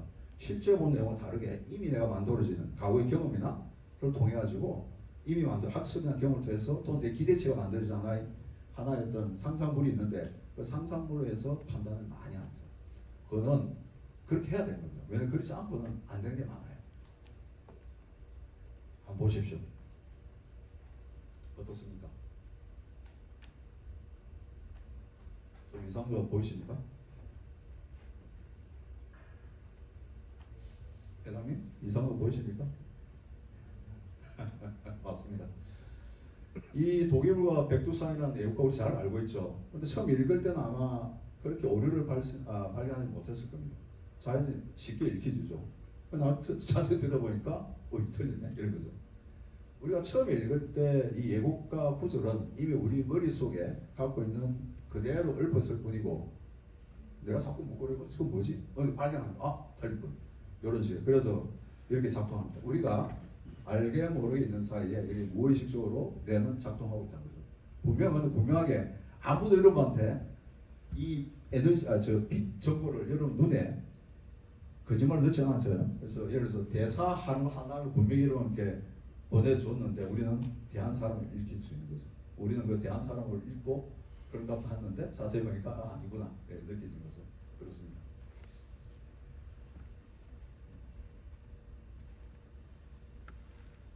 요게 재밌는 건데요. 사람 아까 패턴이죠. 패턴이 있는데 크게 뇌 안에 많은 패턴이 있어요. 학자들이 조사해 보니까 그래도 기본적으로 패턴을 좀 나눠보면 한 15개 정도 주요 패턴이 있습니다. 돌아오는 패턴들이 있는데 네트워크 있는데 그러한 15개 큰 네트워크 밑에 하위 네트워크가 한 여러 개 또 있어요. 있는데 그 중에 오늘 제가 말씀드리고 싶은 건 4가지 네트워크가 있습니다. 이 네트워크가 굉장히 우리 생활 그리고 우리 의식, 의사결정 이런 데 영향을 많이 끼치는 그런 네트워크들입니다. 근데 이게 이 네트워크들은 나중에 이제 말씀드릴 텐데 각자 다른 역할을 하지만 이게 우리가 기차를 타고 갈 때 속도가 가속일 때는 감속시키고 또 감속일 때는 또 가속시키고 한과 같이 네트워크들 서로가 견제하고 균형을 맞추면서 이렇게 작동해요. 이런 네트워크들 서로가. 그래 해야 되겠죠. 그렇지 않으면 안 되겠죠. 너무 가속을 한다면 위험하고 너무 더 감소한다면 또 성과 안 나고 그런 거죠. 그런 거고 사람마다 기본적으로 이런 데도 다 갖고 있는데 문제는 사람마다 작동하는 강도가 다 틀려요. 어떤 사람은 디폴트 네트워크가 많이 작동하는 사람이 있고 어떤 사람은 보상, 어떤 사람은 통제, 어떤 사람은 감정 네트워크라는 네트워크 강하게 작동하는 정도가 개인마다 다 틀립니다. 왜 그거를 틀리냐면은 이것도 기본적으로 이렇게 틀린 이유는 첫째 1번 우리는 태어날 때부터 아버지 어머니가 분명한 건 50% 받아와요. DNA를 우리 부정할 수 없습니다. 50% 가져와가지고 내가 탄생돼 있는데 이미 그 두 분으로 물려받은 DNA 정보가 정확하게 찍혀 나와요. 이렇게 확 찍혀가지고 낙인한테 꽉 찍힌 상태에서 찍혀 나옵니다. 그 내가 부정할 수 없습니다. 그래서 그런 찍혀 나오는 DNA에 따른 어떤 형상들 있죠. 모습이 틀리고 골격이 틀리고 여러 틀릴 수 있잖아요. 그런 어떤 게 하나 있고요.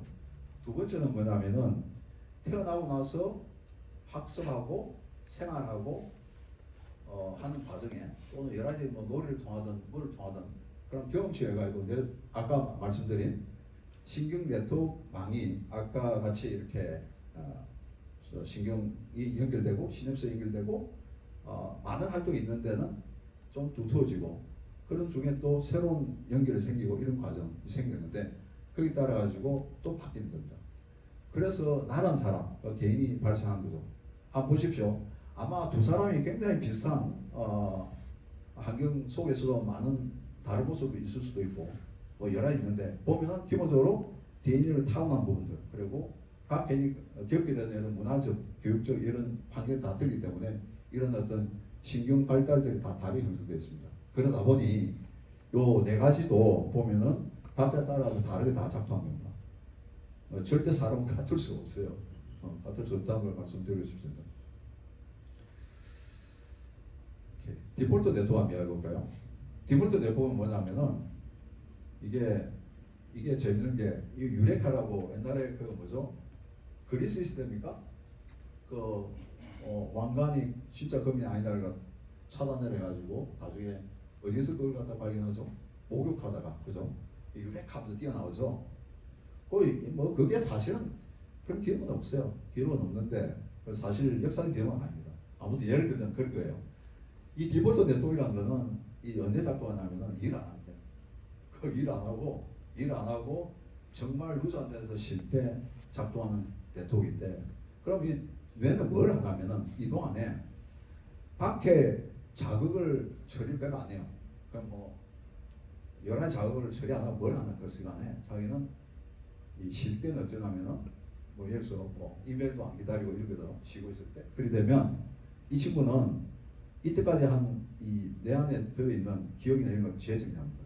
도리어 안에 있는 내용을 가지고 다 정리를 하는 거죠. 이게 디폴트 네트워크인데, 그 이게 작동하면 어떤 현상이냐면 사람들이 바쁜 이유가 있잖아요. 지금 여기 내 관점, 이런 관점, 이런 거, 그러니까 이 바로 여기 있어. 지금 당장 해야 돼. 현재 내가 처한 상황이 이런 거야. 내 생각이 이래. 나의 숙제 이래. 이런 어떤 관점에서 벗어난 겁니다. 벗어나다 보니까 어떤 현상이 일어나면 굉장히 창조적으로 돼요. 새로운 아이들이 많이 나타나고, 기존에 내가 가지고 있는 여러 정보를 가지고 거기서 새로운 아이들이 많이 창발되는 그런 효과가 있습니다. 그래서 디폴트 네트워크가 이렇게 작동하면은 새로운 아이들이 많이 나온다. 왜냐하면 현재 이 장소와 이 시간과 현재 내 관점과 나의 어떤 현재 상황을 벗어나가지고 초월적인 상태가 된다 이거죠.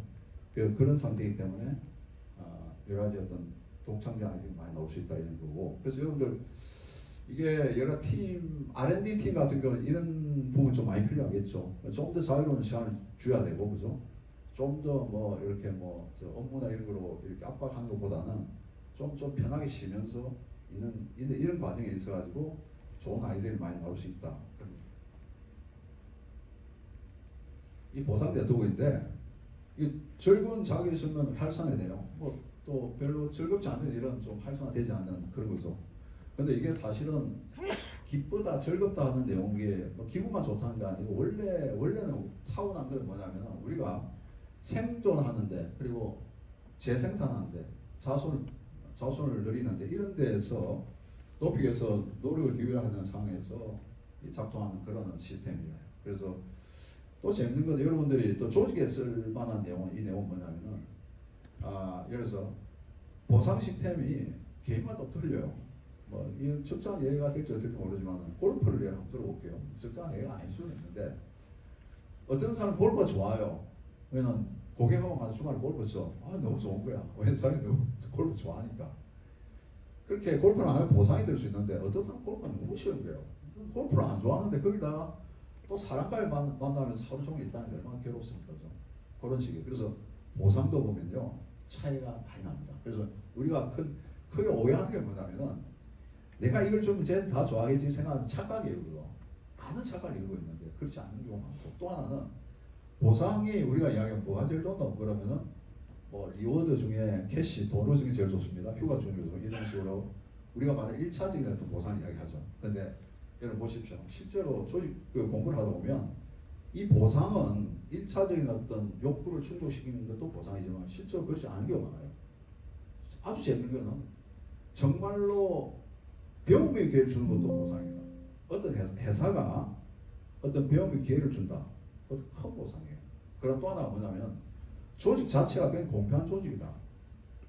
굉장히 보상입니다. 예를 들어서 실험 결과 어떤 게 있냐면은 일종의 반장이죠. 반장한테 어떤 축제를 주냐면, 야 반장, 내가 너한테 1,000만 줄 테니까 그 밑에 애들한테 이렇게 나눠주고 나눠주는데 좀 내가 시키는 너 일 못하는 쟤한테는 좀 많이 주고 일 좀 잘하는 쟤는 좀 적게 줘. 이런 식으로 말도 안 되는 평가를 얘한테 명령을 하면 그 대신에 조건이 있어요. 야, 너 내 시킨 대로 그렇게 불공평하지만 그렇게 보상 주면 내가 너한테 좀 더 줄게. 이렇게 해요. 그러면 이 돈을 나눠준 사람의 어떤 그를 나중에 추정해 보면 행복할까요? 이 사람 굉장히 괴로워요. 재미있는 게 사람은 자기한테 이익이 되는 대로, 왜냐면 그 시킨 대로 하면 불공평하지만 적어도 나는 돈을 좀 많이 받거든. 또 하고 되잖아. 근데 이 사람은 굉장히 불쾌하고 불편하고 행복하지 못합니다. 그래서 보상이라는 것은 이게 뇌과학적 정면인 거예요. 뇌과학에 이렇게 찍어가지고 이렇게 테스트 해본 겁니다. 해본 결과 사람은 1차 욕구에 대해서 보상이 있다고 그러지만 그 외에 2차적입니다. 또 공평하게 됩니다. 그런 새로운 걸 배움에 대해서도 크나큰 보상이 될 수 있다. 그런 거 있습니다. 그리고 또 투명 정보 공개인데 이게 사람 하나를 거의 절단하는 방법 중 하나입니다. 조직 중에 누가 마음에 안 들잖아요. 그 사람을 따시키는 방법이 있어요. 정보를 공유 안 합니다. 아마 그런 사람이 있으면 안 되는데 정보를 공유 안 하고 그 사람한테 정보를 안 주는 순간 그 조직 무너지고 그 사람 무너져 버립니다. 이게 굉장히 하나의 보상에서 중요한 부분이에요. 투명한 정보 공개, 그 다음 또 뭐죠? 사회적으로 인정하고 분별 공정성이 있다. 이게 실제로는 뇌과학적으로 증명된 내용이고 이런 것들 다 보상 시스템과 연결되어 있다. 그 말씀드려요. 감정 네트워크인데요. 이게 또 재밌는 게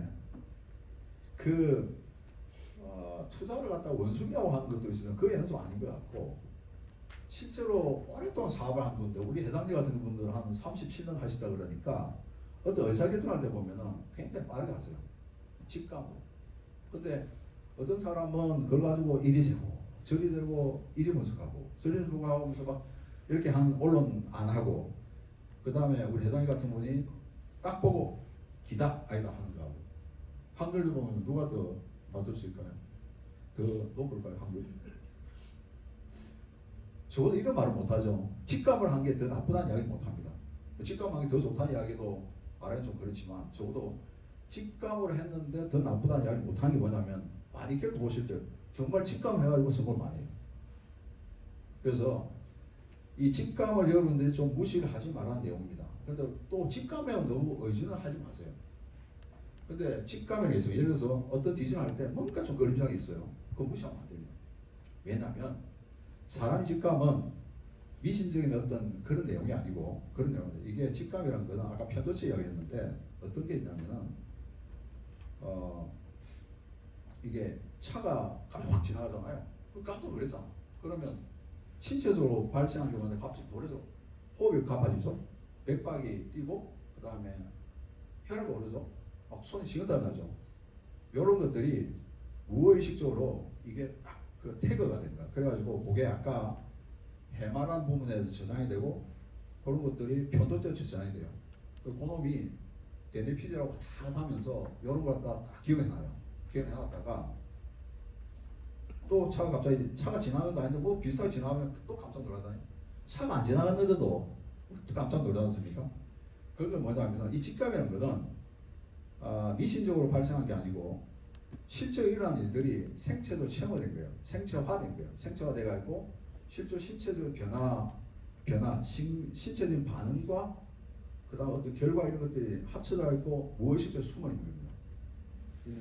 있는 거예요. 그래서 직감이라는 걸 갖다가 우리가 의사결정할 때 절대 무시하지 마라. 그렇다고 또 너무 직감을 또 믿으시지 말고 이게 무슨 말이냐면 계속 하는 이야기는 밸런스인데 직감에 따라서 완전 결정도 하지 말고 또 하나 내가 직감 발휘하는 순간 어떤 직감 장점도 있지만 또 내가 나중에 직감에 또 반대가 있습니다. 반대가 있는데 그 밸런스 있게 내 머리가 지금 뭐가 자꾸 이성이 작동하는지 직감이 작동하는지를 갖다가 밸런스 있게 생각해가지고 의사결정 해라는 거예요.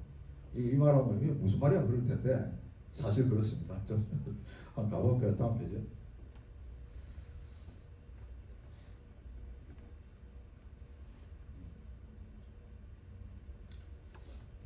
통제 네트워크는 아까 완전 반대가 뭐냐면 아까 디폴트 네트워크, 디폴트란 말은 디폴트 나다는 말 알죠?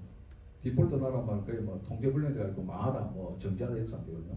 그 반대가 통제예요. 이 통제는 뭐냐면은 기본적으로 아까 다른 네트워크를 갖다가 중앙에서 컨트롤하듯이 이렇게 지어하는 거예요. 그래서 굉장히 단기적이고, 그죠? 단기적이면 그 다음에 좀 1차적인 욕망이라든지 아니면 이런 부분 이런 부분을 갖다 본능적인 걸 갖다가 제어하면서 좀 더 장기적이고 하는 부분에 포커스할 수 있게 높은 가치를 추구할 때 활성화되는 그런 겁니다. 그래서 이게 통제 네트워크인데 그럼 통제 네트워크 좋냐, 아니면 디폴트 네트워크 좋냐, 아니면 뭐 아까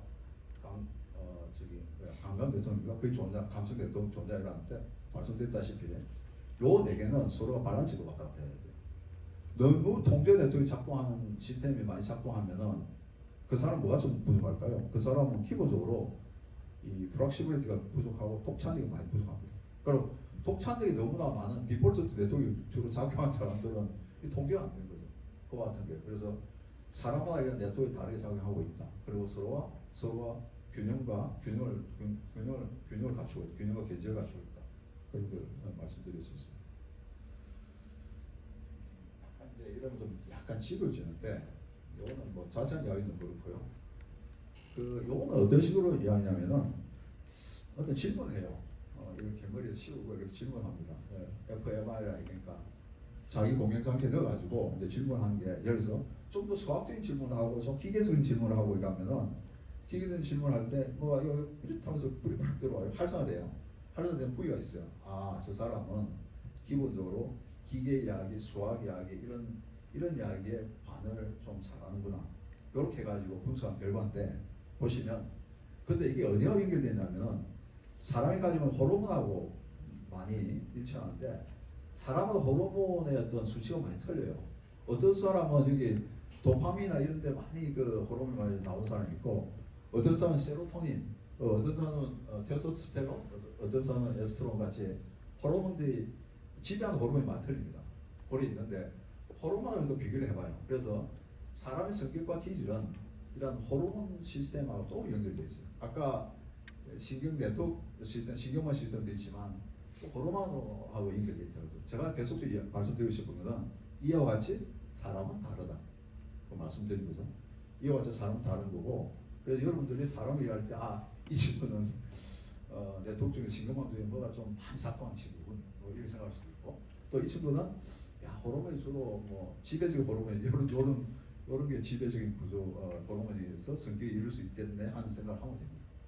그렇게 대응을 하면 되는 거고 여기 그러면은 이 호르몬 체제가 그럼 어떻게 제일 좋으냐를 본다면 좋다 나쁘다를 떠나가지고 사실 거꾸로 생각하면 이 세로토닌이라는 호르몬은 어떤 부족이 있는데 세로토닌이요. 이 세로토닌이 뭐냐면은 주로 그냥 있으라 그래요. 스테이트 퀘어라고 그냥 있는 현실에 그냥 있으라고 변화를 추구하다보다는 좀 더 전통적인 걸 고수하는 그런 어떤 성향을 가지고 있습니다. 세로토닌 그런 성향을 가진 성향을 갖고 있어요. 그런 사람인데 그 다음에 테스토스테론 시스템 이거 잘 아시죠? 테스토스테론은 뭐 이거 잘 아시죠? 남성 호르몬이라고 하는데 이 양반은 터프하고 직선적이고 뭔가 새로운 걸 갖다가 여기 차단내고 그런 거죠. 그리고 뭐 원칙 규칙시키고 이런 거죠. 이런 시스템인데 만일 세로토닌 시스템이 가지고 있는 종족이 많이 살았어요. 그럼 이 종족은 어떻게 하냐면은 그냥 거기 살고 싶어. 그냥 뭐 크게 뭐 앉아도 문제 없고 크게 배가 안 고프면 막 여기서 살래 이런 거예요. 그러다 보면 이쪽 종족은 아마 그냥 뭐 영원히 가든 아니면 다른 종교에 침입받아서 죽든지 하겠죠. 종교가 그렇게 번성하지는 않을 겁니다. 그런데 테스토스테론 시스템 갖고 있는 종족은 좀 돌아다니죠. 계속 여기저기. 그럼 돌아다니다가 우리가 신대를 발견하지 좋은 어떤 좀 더 좋은 그 서식지를 발견해가지고 좀 더 풍부한 어떤 음식이라든지 사행감을 발견하고 좀 더 안전한 장소를 찾아가지고 번성할 수 있겠죠. 그러나 돌아다니는 도중에 방랑하는 도중에 병으로 걸리든지 다른 종족 만나고 멸망하든지 하겠죠. 그렇죠. 그래서 이러한 어떤 그 호르몬에 따른 어떤 장과단이 있습니다. 그래서 그럼 뭐가 좋냐? 답은 이런 그 호르몬이 다른 호르몬이 골고루 섞여 있는 다양성이 중요합니다. 그래서 이게 실제로 어떤 천지지변이든 어떤 큰 변화가 있었을 때 그래도 가장 종족이 서바이벌 할 수 있는 건 뭐냐면 종의 다양성 같은 게 필요하듯이 이와 같이 호르몬에 따른 종족의 성격이 다른 한 종족 내에 여러 어떤 호르몬의 시스템을 가진 사람들이 분포하는 게 훨씬 종족이 번성할 수 있고 총수할 수 있는데 중요하다를 말씀드리고 싶습니다. 그러면 비슷하게 조직적으로 본다면 어떻습니까? 조직적으로 본다면 이런 다양성이 인정이 돼야 되겠죠. 근데 한번 보십시오. 과연 우리 조직이 이렇게 다양하냐? 저희 회사도 보면 아주 재밌습니다. 저희 회사가 다양성 보면 꼴찌인데 그 젠더 다양성 보면은 제가 회의를 들어가면은 우리 여직원이 한두 분, 저희가 여직원이 저희 조직은 8%밖에 안 됩니다. 8%. 그 젠더 다양성 별로 없는 거죠. 그 젠더 다양성은 없지만 다른 다양성은 저는 개인적으로 다양성을 갖다가 추구하기 때문에 우리 임원들이나 우리 구성원들이 굉장히 다양한 의견을 얘기하고 좀 듣기 싫은 말이더라도 이게 스피커 할 수 있는 그런 분위기를 많이 가져갑니다. 그래서 뭐 꼭 이게 아니더라도 조직 내에서 조직이 정말로 제대로 발전하기 위해서는 이런 다양성을 여러분들이 보장해 줘야 된다. 그런 것을 내과학적으로도 설명이 가능하다 하는 것을 말씀드립니다. 요건데요. 이 토마스 웨이드 론들이라는 분 아십니까? 혹시 아시는 분 있으세요? 이 양반 유명한 사람인데 이 사람이 원래가 럭비 선수였어요. 근데 럭비를 실제 선수일 때는 별로 두각을 못 드러냈습니다. 이 사람이 선수생활을 그만두고 이제 코치 생활을 했는데 전설적인 코치가 됩니다.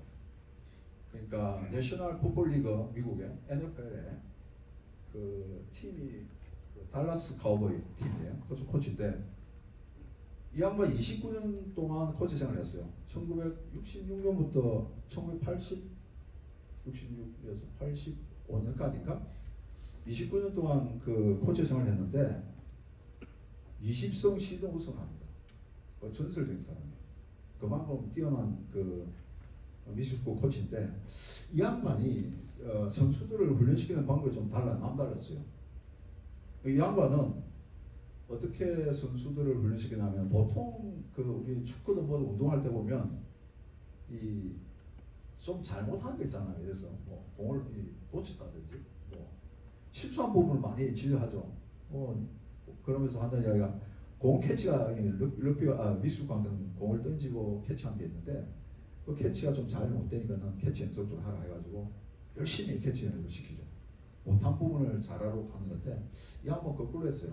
그게 아니고 운동 중에 보면은 실수한 부분 많이 나는데 성공한 부분 별로 없어요. 이거 가서 열심히 뛰어가지고 성공했다, 특시는 잘했다 그러면은 그 부분을 계속 이야기하면서 너가 잘한 부분이 이거다 하면서 계속 그 영상을 보여줘요.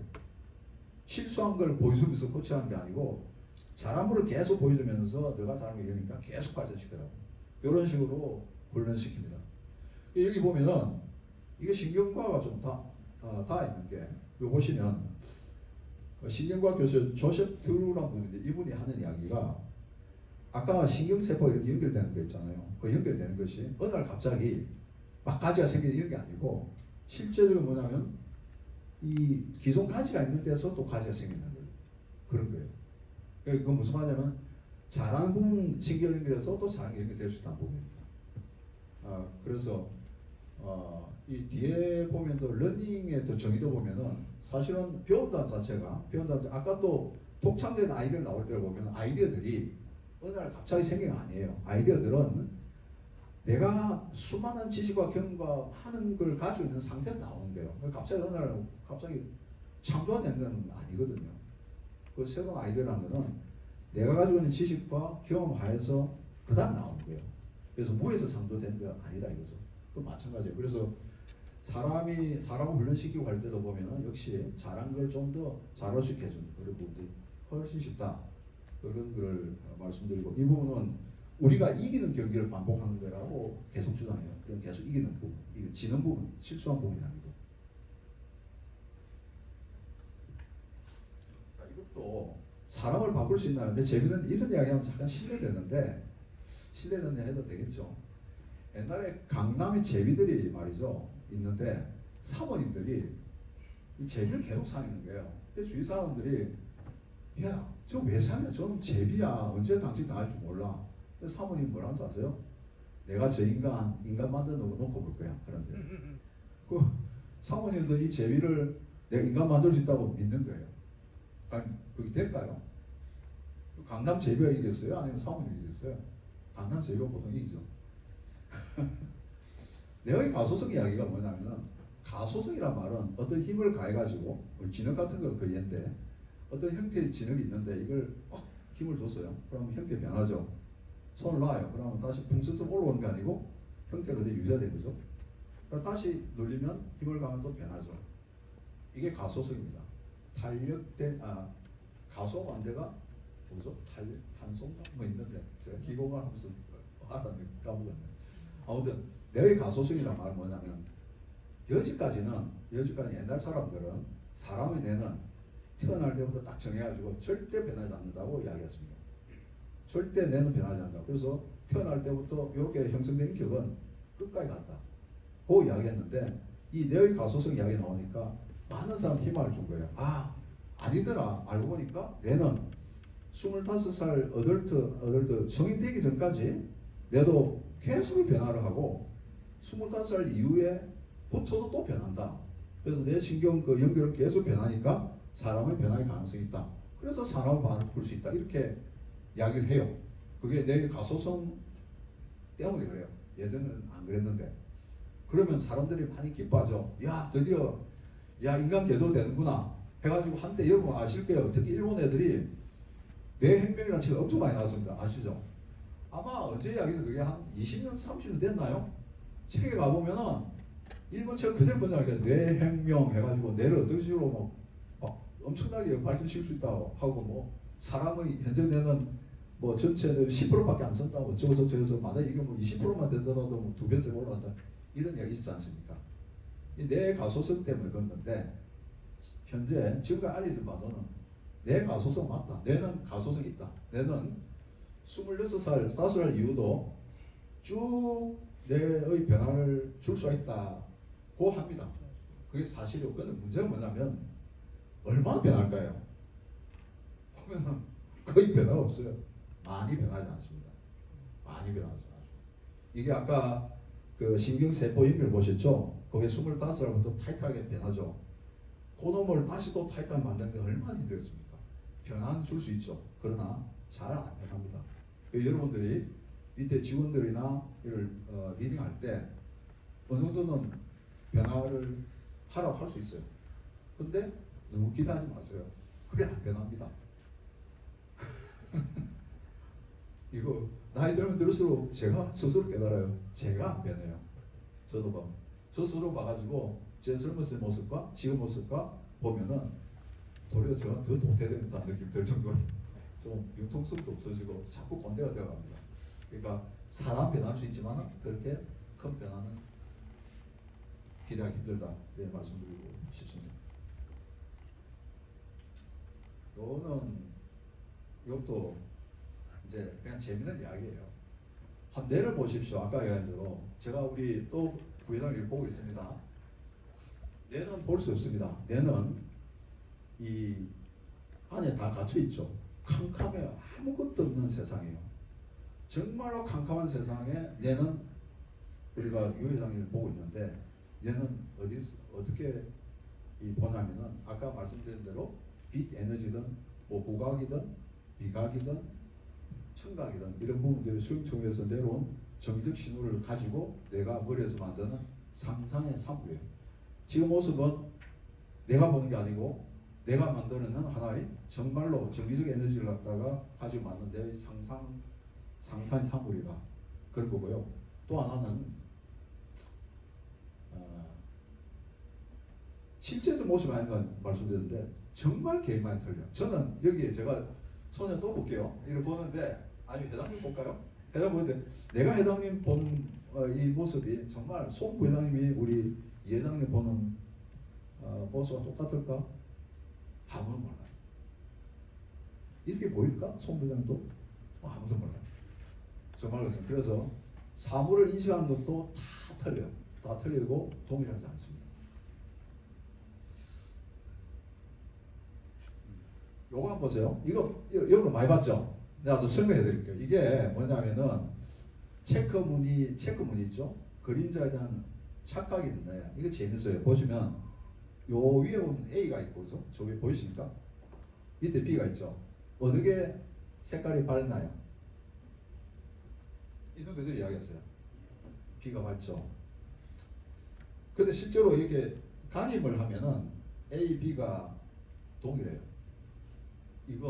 이게 얼마나 사람을 환장하게 하냐면은 제가 실제로 아무리 봐도 B가 밝은데 내가 자리에서 좀 복사를 해가지고 이렇게 칼로 오려가 딱 해보니까 색깔이 똑같아요. B가 색상과 명도 똑같습니다. 그런데 우리는 아무리 봐도 B가 밝아요. 얼마나 강하게 뇌가 우리를 지배하고 눈 뜨고 보도 믿지 못하는데 실제 동일한 색깔이거든요. 왜 이런 일이 일어나냐면은 이게 우리 컨트롤이 안 됩니다. 일단 1번 A 주위를 보면은 하얀 그 박스가 있죠. A 주위에 하얗죠. 그러다 보면 명도적으로 보면은 약간 좀 끈게 보일 거고 B 주위 보면은 둘러싼 게 검은 거로 있죠. 그럼 좀 밝게 보이겠다. 그게 하나 있고요. 두 번째는 뭐냐면 이게 굉장히 놀라운 일인데 뇌는 B를 딱 보는 순간도 이놈이 느낀 게 빛이 딱 들어오는 순간 느낀 게 빛은 들어올 때 동일하게 들어와요. A, B는 동일하게 들어오죠. 그럼 동일한 걸 시상이 받아가지고 이래 넘겨야 되는데 여기서 왜곡을 해버려요. 빛은 정확하게 A와 B가 동일하게 보냈는데 내가 한 번씩 어떻게 변하면 아니야. 오른쪽에 원기둥이 있지. 저는 빛이 들어와 있고 이렇게 그림자를 비추잖아. 그림자가 비춘 상태에서 A와 B가 색깔이 비슷하단 말은 뭐예요? B가 밝다는 뜻이야. 이해됩니까? 다시 한번 설명할까요? A와 B가 똑같이 빛 에너지가 들어왔습니다. 요 시상까지는 빛이 들어와요. 그런데 여기서 내가 뭐라 판단하면 빛이 들어왔는데 그냥 빛 똑같군 색깔 똑같이 해야 되는데 그게 아니고 얘가 뭘 생각하면 오른쪽에 원기둥이 있고 원기둥 밑에 그림자가 졌을 텐데 그림자가 졌는데 불구하고 빛이 똑같이 들어왔단 말은 B가 밝은 거야. A는 그림자 안 졌잖아요. 그래서 내가 지가 판단해버린 거야. 지가 맥락을 보고 원기둥이라고 그림자가 있는 걸 맥락을 보고 제가 판단해가지고 A, B 색깔을 다르게 봅니다. 이게 눈 뜨고 그대로 당한 거예요. 아마 제 책을 보고 한번 집에 가셔가지고 칼로리가 한번 보세요. 정말 얘기가 동일합니다. 저는 몇 번에 얘기가 다르고 같이 보려 해도 같이 안 빠지더라고요. 아니면 인쇄를 잘못 내가지고 봤는데도 사실은 동일했을 겁니다. 그만큼 우리가 시각적인 정보도 이렇게 처리하는 게 내가 이렇게 왜곡을 하거든요. 그 다음에 아까 편도체 이야기했죠. 여러분 의사결정할 때 항상 마음 두시고 편도체가 내 마음에 엄청나게 작용하고 있구나 하는 생각하십시오. 편도체라는 놈이. 요 놈은 정말 건강연구소입니다. 우리 건강연구소 있을 거 있죠. 아까 말씀드린 약간만 배가 아파도 이게 뭐지? 위암인가? 뭐 이런 거 있죠. 그 다음부터 뭐 괴로워가 있고 그거만 사람이 위암에 해당되는 거 찾아다녀요. 그러니까 굉장히 크리티컬 부분으로 해당되는 부분을 조그만 어떤 그 클루, 실마리 있더라도 집요하게 들어가기를 파헤치면서 치고 나가는 게 편도체라는 존재입니다. 그 여러분들 많은 고민들 이놈의 편도체 때문에 두려움, 공포 이런 감정이 편도체에서 확산되는 거예요. 확산돼 이놈은 작동할 때 어떻게 작동하냐면은 아까 같이 차 확 지나갔잖아요. 지나갔을 때 그 느낀 여러 가지 신체적 그 정보를 담았다가 안에 딱 넣어놔요. 그래가지고 비슷한 일이 벌어지면 보통은 일단 대뇌 피지로가 있고 피지 판단해요. 보니까 이거는 차가 아니네. 옆에 누가 뭐 강아지 지나가네. 나한테 전혀 위험이 안 되는 거죠. 그러면 땀도 안 나고 혈압도 안 오르고 뭐 숨도 안 아파야 되는 거죠. 그렇게 판단하는 게 대뇌 피지 판단하는데 요놈은 뭐냐면 바로 직결해요. 완전히 그 뭐라 그래 원데이 티켓이라 하나? 급행열차 티켓이에요. 비슷하게 딱 발견하는 순간 바로 이거 편도체 반응합니다. 편도체 반응해가지고 언뜻 하는 식으로 해서 반응해서 일단 먼저 대뇌 피를 통하지 않고 바로 편도체가 반응해가지고 그 내용을 피지한테 보내고 피지는 그 받아가지고 왔다 갔다 하면서 이제 그 기억을 갖다 뭐 저장하고 이런 게 있는데 장점은 뭐냐면은 굉장히 위험하고 하는 부분에 대해서는 빠르게 결정할 수 있죠. 빠르게 반응합니다.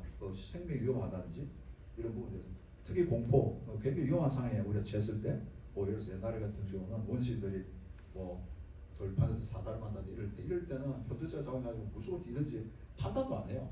그런 식으로 그 생존을 위해서 발달한 기능인데 요사이는 그렇지 않다니까. 우리가 뭐 예를 들어서 사단 쫓길 이유도 없고 그렇잖아요, 그죠?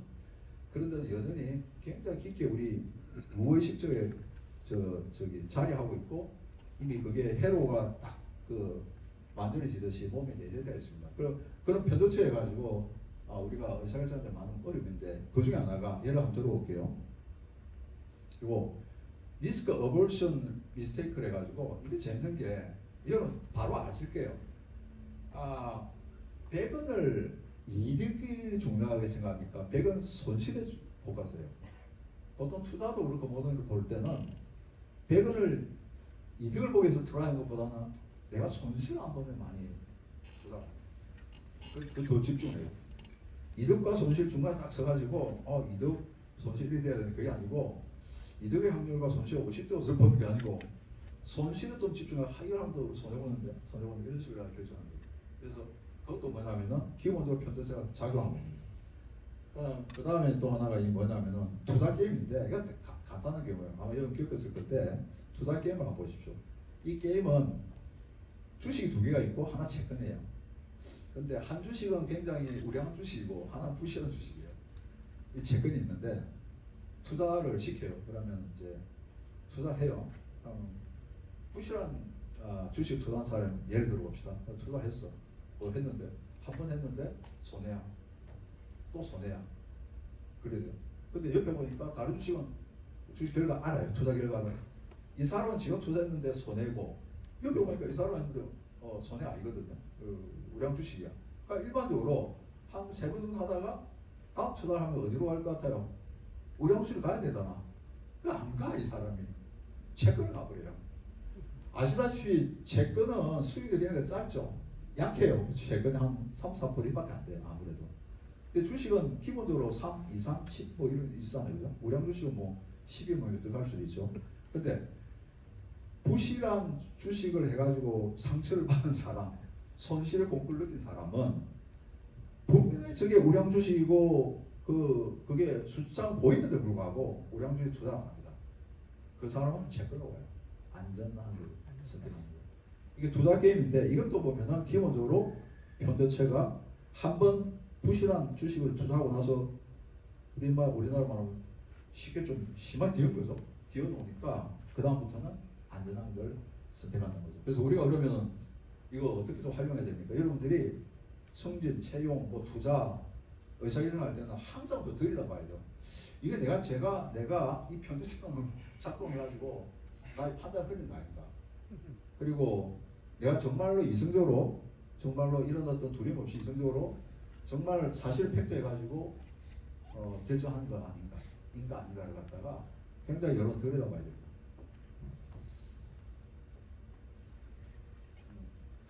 요거 아마 실수했는지 모르겠어요. 저는 이런 실수 좀 많이 했었어요. 우리 밑에서 한 말 듣고 믿었다가 뒤통수 맞는 경우.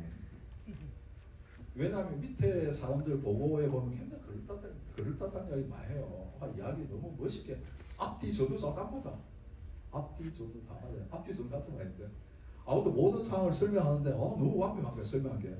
예를 들어서 제가 마케팅 팀이 신제품을 출시했는데 갑자기 매출이 는 거예요. 그래 너무 잘했잖아요. 그래서 마케팅 불러가지고 야 어떻게 그렇게 잘했냐. 그러니까 사장님 저희가 말이죠 하면서 고객분한테 매칭을 잘 보내고요. 또 홍보 어떻게 보내고 저저저 이야기하더라. 저 너무 많은 거예요. 내가 좀 이상하더라. 근데 이상한데 너무나 완벽해 이야기가. 웬걸 나중에 들여다보면 다시 들여다봤어요. 제가 웬걸 그게 아니에요. 정말 우연찮게 한 두 군데 정도에서 오다 들은 거예요. 그것도 어쩔 수 없는 오다. 희한한 오다인데 그게 카운팅 됐는데 그 마케팅 하는 사람들은 아주 적당하게 그렇게 자기가 뭐 홍보도 잘하고 제품 뭐 기능도 잘 골랐고 이렇게 이야기하더라고요. 그게 아니더라고요.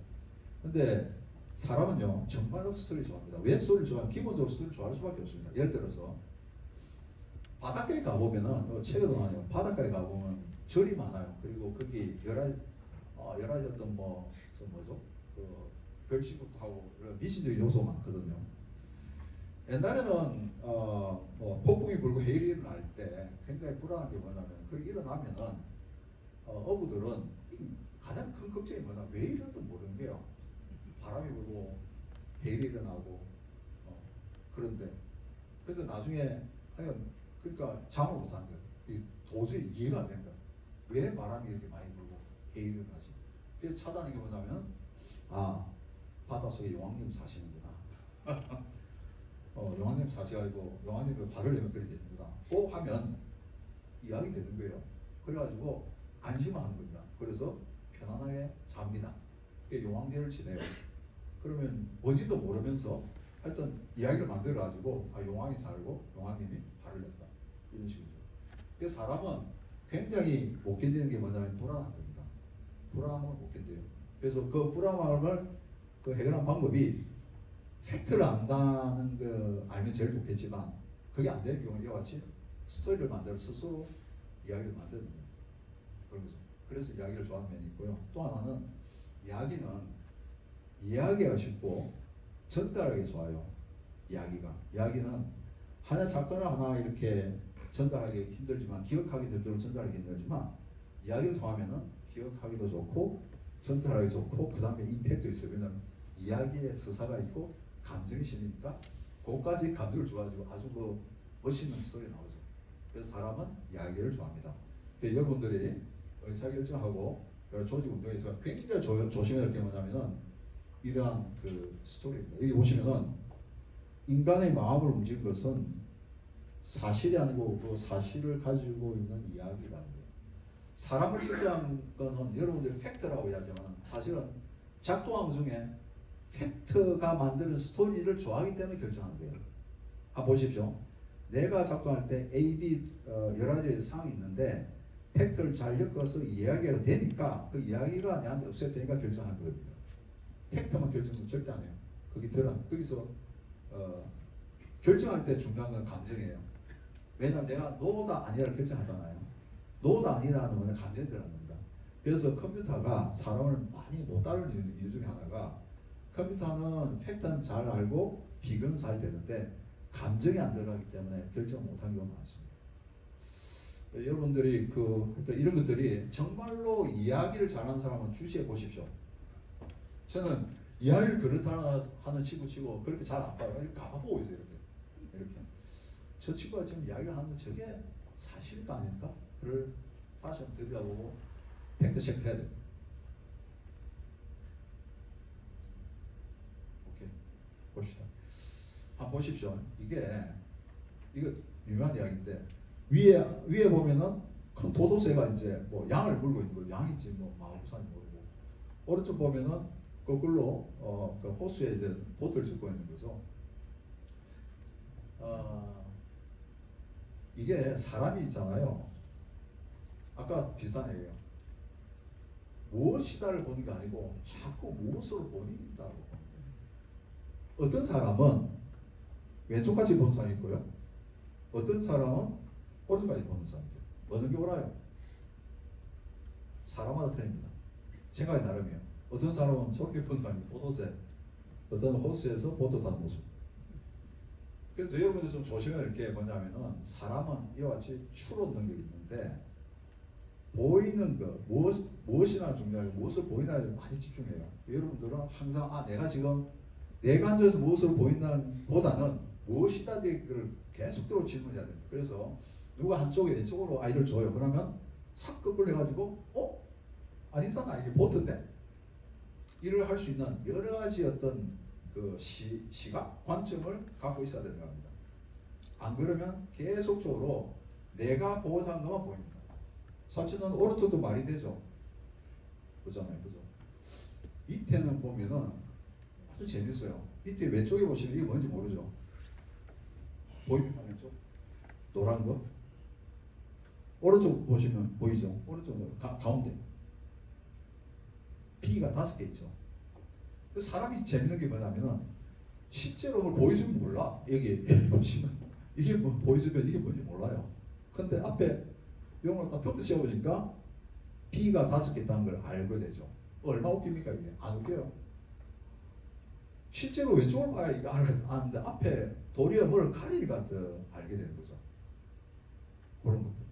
관점 차이. 그 다음 오른쪽도 보시면 이거 많이 쓰는 표현인데 뭐가 보입니까? 삼각형 보이죠? 대문글이 보이잖아요. 누구도 이 뭐야 파이가 입 벌린 파이가 이렇게 되다고 보지 않고 동그라미 위에 삼각형 모습이 놓였다고 판단하는 거죠.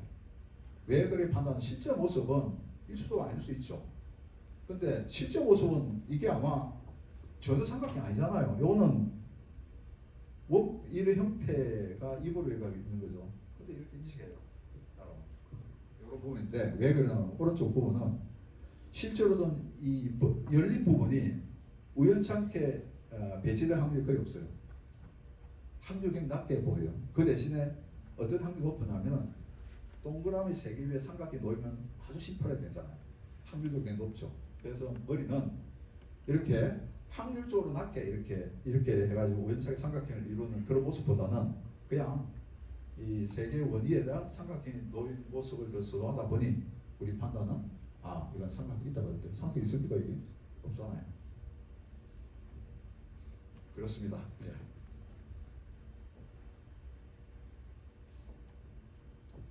요거 잘 쓰는 표현인데요. 우리 아까 제 책에 사람이 왜 그리 안 변하나 그리 했잖아요. 우리 직원도 왜 안 변하지? 그래서 이 보시면 변화가 원하는 왜야? 그러니까 이 변화는 네가 변하기보다는 봉급도 올려주고 우리 회사 시세도 좀 좋아지고 뭐 공격성 좋아지고 이런 변화겠죠. 변화를 원하는 사람은 해서 저보다 좋은 거예요. 다 변화를 원하는 거야. 적어도 있던 현재 있는 것보다는 좀 나은 환경들. 그런 환경을 원하는데 또는 보상도 원하고 그래 하는데 두 번째 그러면 누가 변할래? 그러니까 사람들이 파리가 날리네. 시중들이 조용하죠. 아무도 변할 생각이 없는 거예요. 그 다음에 마지막에 누가 변화를 이끌래? 그래 다 도망가는 거예요. 이게 우리 조직이 갖고 있는 문제 중에 하나입니다. 그래서 사실은 그 변화를 우리는 원합니다. 변하기 위해서 변하고 싶은 사람이 아무도 없고 심지어는 변화를 이끌 사람은 다 도망가고 그래서 어렵다는 거죠. 그렇다는 겁니다. 요거예요. 아까 제가 지금 아까 키보드 유전적으로 타고났어요. 저희가 어머니 아버지를 받은 유전인데 사실 어머니 아버님도 밑에서 받은 거고 밑에서 받은 이렇게 반반씩 나를 내려온 거예요. 그래서 나는 어머니 아버지한테 받았는데 사실 그 형제대 어머니 아버지 형제도 있지만 아버지 대 그 밑에 형제도 들어와 있어요. 그만큼 유전적 요소가 많습니다. 유전적 요소가 몇 프로 더 차지할까요? 우리가 여러 가지 행동, 성격 이런 게 대해서 한 몇 프로 대가 일단 계속 적으시네. 몇 퍼센트 될까요? 네? 50%. 일단 90%. 아무도 모르는데 대강 보면 한 70%, 60에서 70% 정도가 유전적으로 정해져 있다. 나머지 한 30, 40% 정도, 30% 정도, 40% 정도 좀 변화할 수 있는데 유전적으로 정해져 있습니다. 쌍둥이 연구로 유명한 대학이 있어요. 미네소타 대학이 있는데 그 보면 쌍둥이 있어요. 아주 어릴 때 일란성 쌍둥이 했는데 일란성 정말로 DNA 똑같아요. 그 두 사람 갖다가 입양을 돼가지고 저기 한 명 유럽에 가 있고 하나는 뭐 미국 이랬는데 세월이 지나가지고 쌍둥이가 모인 게요. 한 30대 정도 다시 모인 게요. 어땠을까요? 두 사람이 똑같아요. 심지어는 시계, 그 다음에 액세서리, 옷 입는 거 너무 똑같아요. 그러니까 유전적 요소가 사람의 성격과 이런 부분 행동을 지배를 하는 게 엄청나게 많이 지배합니다. 제가 이런 강의하면서 자주 하는 이야기가 그 부분을 좀 놓치지 말아달라는 이야기예요. 그만 유전적 연결이 강하게 작용하고 있습니다. 우리가 못 바꿔야 될 것 같다. 그러니까 그 못 바꾸고 사람 죽일 수가 없잖아요. 그죠? 그러니까 여러분 우리 조직원들이나 이해를 하셔야 됩니다. 정말 저 친구 다른구나. 왜냐? 다를 수밖에 없는 거예요. 엄청나게 다른 거예요. 그 다음에 학습된 정보와 경험 이거 분명히 다릅니다. 그래서 이게 한 30% 정도 그래서 다르고요. 그 다음 내부 모델도 아까 뭐 학습된 경험에서 생긴 거고 그런 거죠. 그래서 이 변화를 줄 수가 있는데 저는 잘 모르겠어요. 그 얼마나 심한 충격을 줘야 변화를 할지는 모르겠어요. 그러니까 예를 들어서 한 사람 인생을 바꿀 만한 어떤 습관이라든지 아니면 생각이라든지 가치관을 바꿀 수 있는 그러면 얼마나 심한 어떤 충격이 가야 이 사람이 바뀔까? 그건 잘 모르겠습니다. 그러나 사람마다 변화 있는 사람은 있습니다. 그래서 죽음을 경험했다든지 아니면 엄청난 고통을 겪었다든지 아니면 엄청난 어떤 영적 체험을 했다든지 또 엄청난 어떤 가치관이 바뀔 만한 충격적인 일을 겪었을 때는 변합니다. 변하는데 아마 변하지만 근본적으로 깔려있는 여러 가지 어떤 태생적인 것은 변하지 않았다. 이런 말씀드릴 수 있습니다. 그래서 이게 해결책은 아닌데요. 제가 해결 방법을 좀 잘 찾아보려고 했는데 별 방법이 없어요. 그래서 찾아본 결과 보면은 이 내부 모델이 형성되어 있는데 이걸 변화를 주려고 그러면 기본적으로 강력한 동기가 부여됩니다. 동기가 굉장히 중요해요. 동기가 부여됩니다. 굉장히 중요하고 두 번째는 아까 성공적 경험을 계속적으로 반복하게 된다. 세 번째 중요한 부분인데 장점을 스스로 깨달아야 되거든요. 우리 애 키울 때도 제가 이거 신경을 많이 쓰는 편인데 아무튼 누가 가르친다기보다는 장점을 스스로 깨닫게 하게 하는 그런 부분이 중요하다. 그리고 그 장점을 발전시켜야 하는 게 변화의 방법이고 아마 뭐 별 내용 없네 그럴 수 있는데 제가 쭉 훑어가지고 나온 결론이에요. 사실 큰 내용이 없을 수가 있지만 우리가 할 수 있는 부분은 이와 같이 동기부여 성공 경험을 계속 하게 하고 그 다음에 장점 스스로 깨닫는 그런 부분이 있다. 또 이야기해 볼게요. 연못가에 개구리하고 정갈이 사는데 정갈이 연못 아닌 섬에 조그만 섬에 살아요. 정말 정갈이 육지로 나오고 싶은 거야. 정갈이. 그래서 자기가 나갈 수 없잖아. 그죠? 병을 못 치니까 야 나오고 싶은데 개구리를 보니까 막 육지로 갔다가 물에 갔다가 섬에 갔다가 왔다 갔다 하니까 개구리야 나를 좀 업어서 육지로 데려다줘. 그러니까 개구리가 보더만 내가 왜 그래? 아니 내가 육지로 가고 싶어. 그러니까 너 그거 찌르잖아. 그럼 내가 찌르면 죽는데 내가 어떻게 너를 업고 가냐? 그러니까 정갈한다는 얘기가 아니 생각해봐라. 너가 나를 업고 가다가 내가 널 찌르면 너 죽을 거 아니야. 그럼 네 물에 빠져 죽을 거 아니야. 그럼 나 죽잖아. 개구리 생각하니까 맞네. 그렇지 찌를 리가 없지 하면서 이제 그럼 뒤에 타. 그래서 등에 업어요. 그래 형은 막 치납니다. 그런데 오른쪽 왼쪽을 보시면 중간에 팍 찌른 거예요. 그 개구리 찔려 죽으면서 야 정갈아 너 왜 나를 찌르니? 너도 있고 나도 있는 그러니까 정갈 한다니까. 야 개구리야 미안하다. 나도 모르게. 사람이 갖고 있는 본능하고 특징은 정말 변하지 않습니다. 여러분들 그 직원들 새로 하이링하고 그 다음에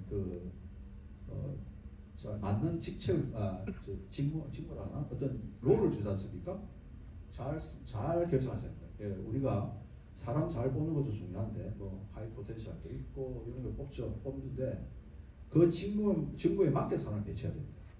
그래서 그 직무에 맞지 않게 배치를 하면 이렇게 나옵니다. 본능이 있어요. 그 사람이 갖고 있는 본능을 특징, 트레이트를 보고 직무의 적소에 배치하는 게 매니저가 잘한 매니저의 특징이에요. 여러분 잘 아시죠? 근데 군생활하다 보면 많은 우리 선임 하사님들 사람 배치 이해 정도 이런 것도 있고 정말로 노련한 매니저들은 그렇게 사람을 적재적소에 배치하는 거고 좀 아닌 매니저들은 사람의 하나의 포텐셜을 봐가지고 저 친구는 두루뭉실하게 참 괜찮은 애야 해가지고 배치를 하는 경우 이렇게 롤이 맞지 않을 때는 본능이 나올 수밖에 없는 게 이미 사람한테 이미 내재된 그런 어떤 성향 때문에 그렇습니다. 그래서 사람 롤을 잘 주는 게 중요하다.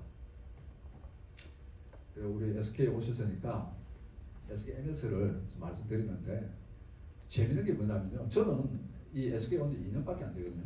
이제 많이 2년 되는데 이 SK MS하고 SK 매니지먼트 시스템처하고는 사실 관련이 없고 제가 책을 칠 때도 전혀 이거 관련 없이 책을 지었어요. 재밌는 건 뭐냐면 깜짝 놀랐습니다. SK MS하고 철학과 제가 이야기한 내과학적인 면이 거의 동일하다는 거 너무 놀래가지고 오늘 말미에 좀 소개를 해드리겠습니다.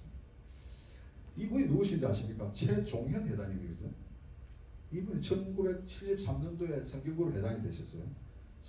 돌아가셨죠. 선승대 회장이 돌아가시고 바로 다음 이제 회장이 되셨는데 73년도 회장이 되시고 나고 75년도 10년 사이에 이런 어떤 기업 능력을 배양한다 해가지고 이제 숙제를 준 거예요. 임원들하고 임직원들하고 학교에 여러 분을 모시고 4년 동안 우리 SK 성균그룹의 어떤 뭐 철학, 문화에 대한 걸 정립해라고 숙제를 줬는데 이 4년 걸렸어요.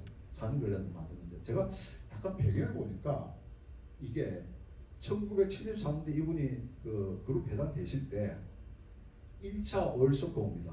그 당시에 SK 정규 있죠. 관련 석유항 쪽, 석유 쪽에 그쪽에 그 주력 사업이었어요. 그거 뭐냐면 석유에서 섬유라 이러는데 이게 석유를 수입해가지고 이제 가공하는 그런 사업 주인데 그 73년대 이분이 이제 회장이 된 순간 1차 월드컵 옵니다. 그런데 회장이 되자마자 온 거죠. 그 주력 사업이 가면 굉장히 위험하게 받게 된 거죠. 그래서 아마 제가 75년대 이제 그런 걸 겪고 나셔가지고 이건 아니다 해가지고 하신지 모르지만 이와 같이 그 기업 능력 병합을 받아라고 하셨고요. 4년 동안 1979년이 되죠. 재밌는 건 1979년 이게 나올 때 또 월드컵 옵니다. 제2차 월드컵. 굉장히 굉장히 어려운 정세 속에서 우리 그룹 회장님께서 이런 부분을 철학을 셋업하셔가지고 SK그룹의 모든 임직원이 다 공부할 수 있는 그런 경영철학을 만드십니다. 그래서 여기 보시면은 기업의 생존과 발전, 존속은 무엇보다 사람이다. 사람에 달려 있다. 그리고 개인의 주체에 달려 있고 그 개인의 행복과 회사 행복은 연결되어 있다. 이런 말씀하셨고요. 그다음 동종요소 관리는 동종요소란 말이 있습니다. 이게 뭐냐면은 그대로 정적인 부분보다는 좀 더 볼런티어리 그러니까 좀 더 자발적인, 좀 더 자발적인 활동들 그런 부분을 많이 강조하셨고 변화를 많이 요구하시죠. 여기 보면 이렇게 진행되는데 아무튼 이런 어떤 1차 오일과 2차 오일 쇼크 이후로 SKM에서 정립될 때 2차 오일 쇼크 오고 그 이후로 이제 유공 인수를 하셨고요. 유공 인수하셨고 이런 식으로 저희가 회사 그룹이 발전했습니다. 그래서 구성원들 경제 본질에 대한 똑같은 이해를 해야 되고 이것들이 기업 문화 기반이 된다는 거죠. 요겁니다. 이게 저하고 좀 많이 일치하는 걸 말씀드리면 저희가 VWB를 항상 외우고 있습니다. 그러니까 자발적이고 구성원들이 자발적 볼런터리 그다음에 의욕적이고 윌링리 그다음에 브레인 이게 재밌죠. 브레인 인게이지먼트예요. 이게 좀 깜짝 놀랐어요. 그래서 제가 나도 물어봤죠. 아니 어떻게 그때 브레인 이야기 있었습니까? 물어봤는데 이때 임직원뿐만 아니라 전체 석각도 인바이트 됐는데 그 석각 중에 한 분이 이 심리학 쪽의 석학이랍니다.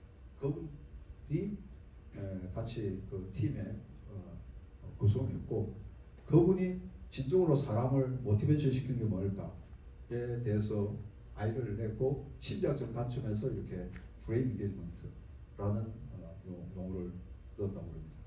그때 이미 그 회장께서는 또는 그 팀이 이 브레인이라는 게 얼마나 중요하나 그래서 알고 계신 것 같고 그래서 저희가 보면은 이렇게 VWB가 우리 어떻게 보면 경영 철학이라고 말씀을 할 수 있습니다. 자 오늘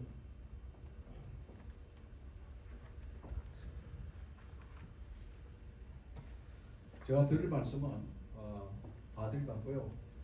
어떻습니까? 재미가 없죠? 도움은 좀 됩니까? 네. 하여튼 긴 시간 경청해 주셔서 대단히 감사드리고요. 제가 드린 책이 있는데 책 그거 재밌어요. 그냥 비행기 탈 때 한번 읽어보면은 그냥 쉽게 읽힐 만한 내용이니까 한번 시간 되시면 읽어보시기 바랍니다. 여러분 감사합니다.